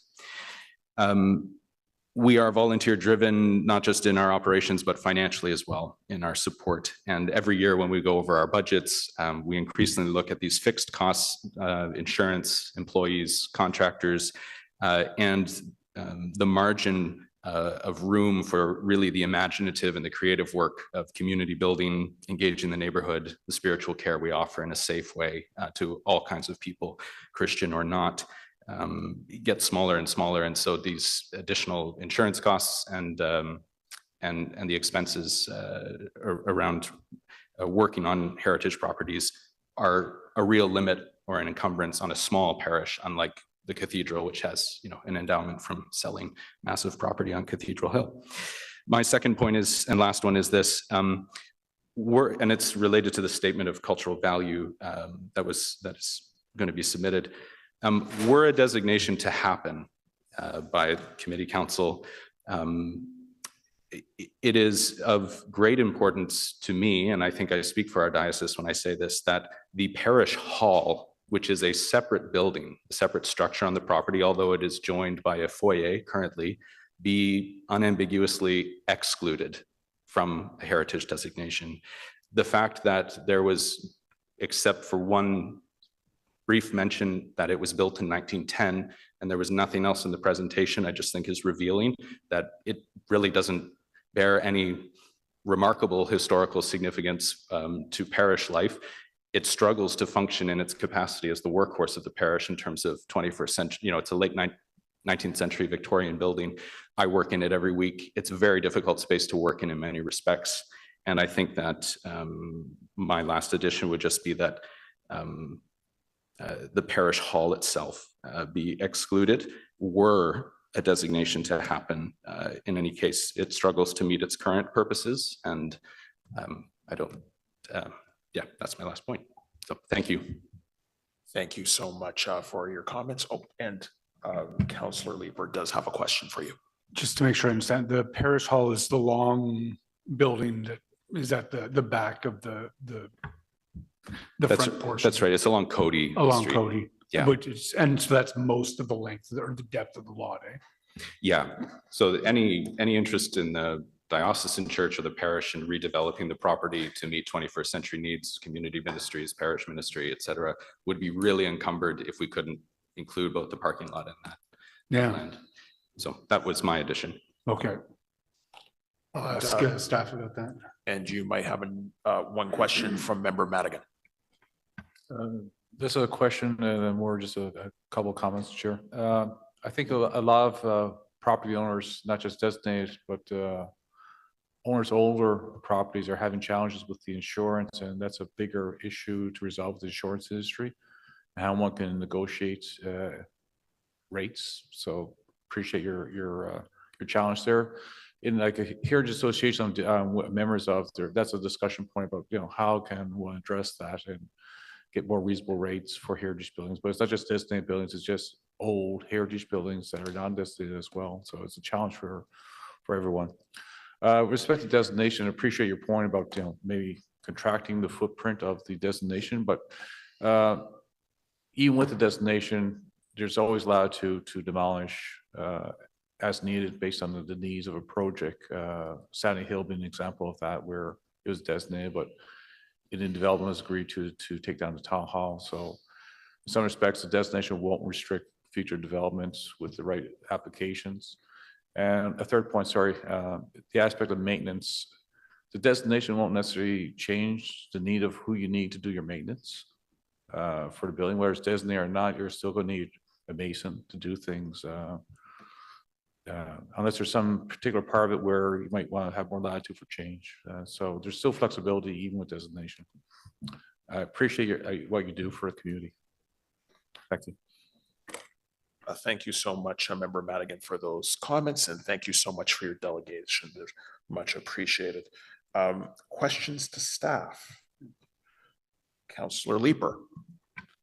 So I am looking at that, and certainly St. Margaret's is, it's a gem on Montreal Road.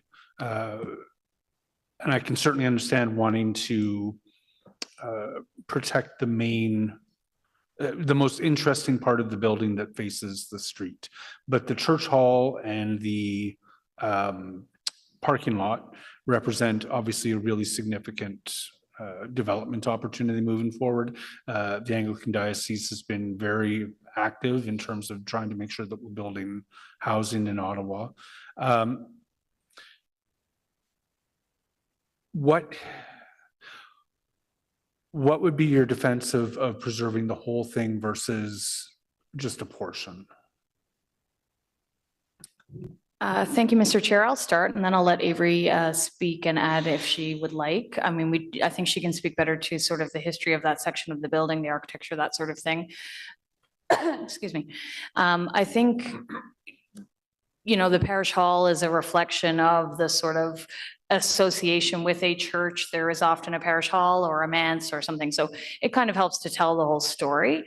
I think, you know, staff are open and willing, and we recognize, you know, the needs of growing parishes and the need of, you know, appropriate gathering space and all that sort of thing.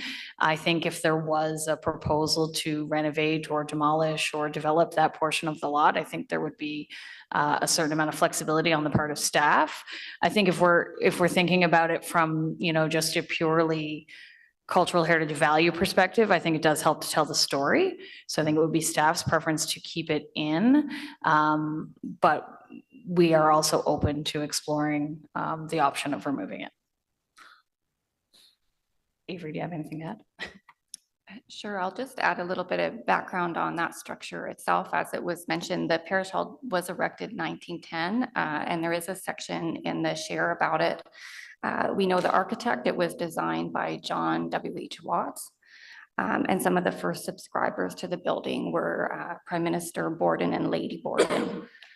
So we do find that there, you know, are direct associations with prominent people there. It does have cultural value on its own. So as Leslie mentioned, we're certainly do find some interest in it and value in it, but open to that discussion. With the hall there is still obviously a very significant piece of land that could be developed. Does the local councillor have her hand up? Sorry, I'm looking at the map. Stephanie? No. Okay. Sorry, bear with me. I don't want to try to do something on the fly today. I hear the delegate's point, and I'll have some potential further thoughts on this tomorrow. Okay, thank you. I'm going to support this today, but thanks. Thank you so much for those questions and comments. I don't see any other hands raised. I will be supporting this report before us. As we've heard multiple times before, the committee financial considerations are not a key characteristic of the Ontario Heritage Act, as well as I think we heard some comments also around the table around the fact that the Ontario Heritage Act does not preclude development or demolition. It just creates a process that ensures that there is public deliberation and debate before the disposition of cultural heritage assets and built heritage assets within the city. So based on those factors, I'll be supporting the report. But as we know, and I always take solace in this. We know that city staff is always willing to work with applicants who are willing, if they have ideas. There is flexibility from staff, and staff is always willing to work with applicants and property owners. And we've heard that time and time again at committee. So for this report, is this report carried? Carried. So this report will be submitted to City Council tomorrow on July 10th for consideration. Our next item is the designation of 50 Carruthers Avenue under Part 4 of the Ontario Heritage Act. And we do have a presentation from staff. I don't think there's a delegation anymore. Okay. So before we go ahead with the presentation, the ward councillor has pointed out that we don't have a registered speaker online. We were waiting for her, but she has not joined. The only other speaker that is registered is Heritage Ottawa, and I'm assuming that they are supportive of this application. Seeing that there is no registered speaker, does the committee actually want to have a full presentation? I don't see interest in a full presentation. Are there any questions to staff? No questions. So is this report carried? Carried. So this report will be submitted to Ottawa City Council tomorrow on July 10th for consideration. Our last item is the designation of Lemieux Island a water purification plant.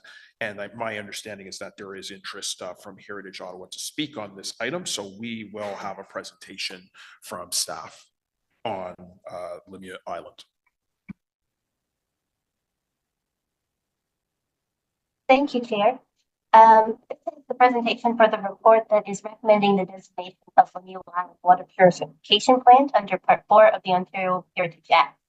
The facility is located on Lemieux Island, in the Ottawa River, just west of Le Breton Flats.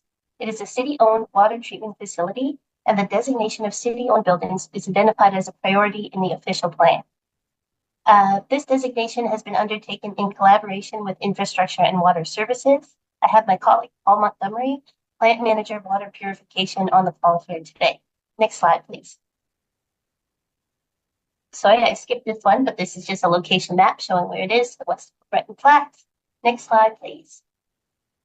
There are 3 buildings that form the historic core of the plant. You can see them here: the pumping station, the chemical building, and the filter building. Next slide. This is an aerial image showing where those buildings that I just mentioned are located on the island. The bridge that you drive to the island or walk or bike to the island on is located on the right-hand side of the screen there, so you can orient yourself.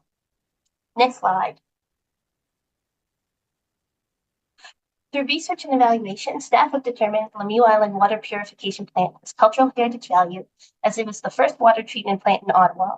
Following typhoid outbreaks in 1911 and 1912, which were caused by pollution in the Ottawa River, the establishment of a clean water supply became a priority. The plant gave residents access to clean drinking water, which reflects the progress of public health and sanitation in Ottawa at the time. It's also an excellent example of an industrial complex influenced by popular architectural styles of the early 20th century, in this case, Romanesque Revival and Art Deco. And it's an integral component of a group of historic industrial infrastructure that defines the character of this portion of the Ottawa River, which includes the Hintonburg Pumping Station, the Fleet Street Pumping Station, and its aqueduct. Next slide, please. The plant was designed and constructed by consulting engineering firm Gore, Naismith & Story. This firm designed several other Canadian water treatment plants, including the Glenmore Filtration Plant and the R.C. Harris Water in Calgary, and the R.C. Harris Water Treatment Plant in Toronto. Next slide. I'll just quickly go over some of the attributes we've identified for the buildings. For the filter buildings, the attributes include the prominent round arch windows, the main entrance with its portico and columns, and its decorative marble panels. Next slide. The attributes for the chemical building included smooth finished limestone blocks, the vertical bands of stone that help create that pattern of the building, and the defined proportions of the 1-story building with the 4-story tower. Next slide. The heritage attributes for the filter building, which is the most ornate building on the site, includes prominent front entrance with bronze doors, the decorative motifs and geometrical patterns, and this overall emphasis on flat vertical linearism. Next slide. In addition, the filter building also includes interior attributes such as the marble double return stairway with brass railings, the operating gallery indicator, and the landscape area to the west of the building, notably the pond, stone retaining wall, and plant banks. Next slide. So in conclusion, the staff recommend the Lemieux Island water purification plant meets 8 of the 9 criteria under 0906 Ontario Heritage Act. Staff recommend that council issue a notice of intention to designate the property under Part 4 of the Act. Thank you. Thank you so much for the report. We do have one registered speaker, Heritage Ottawa.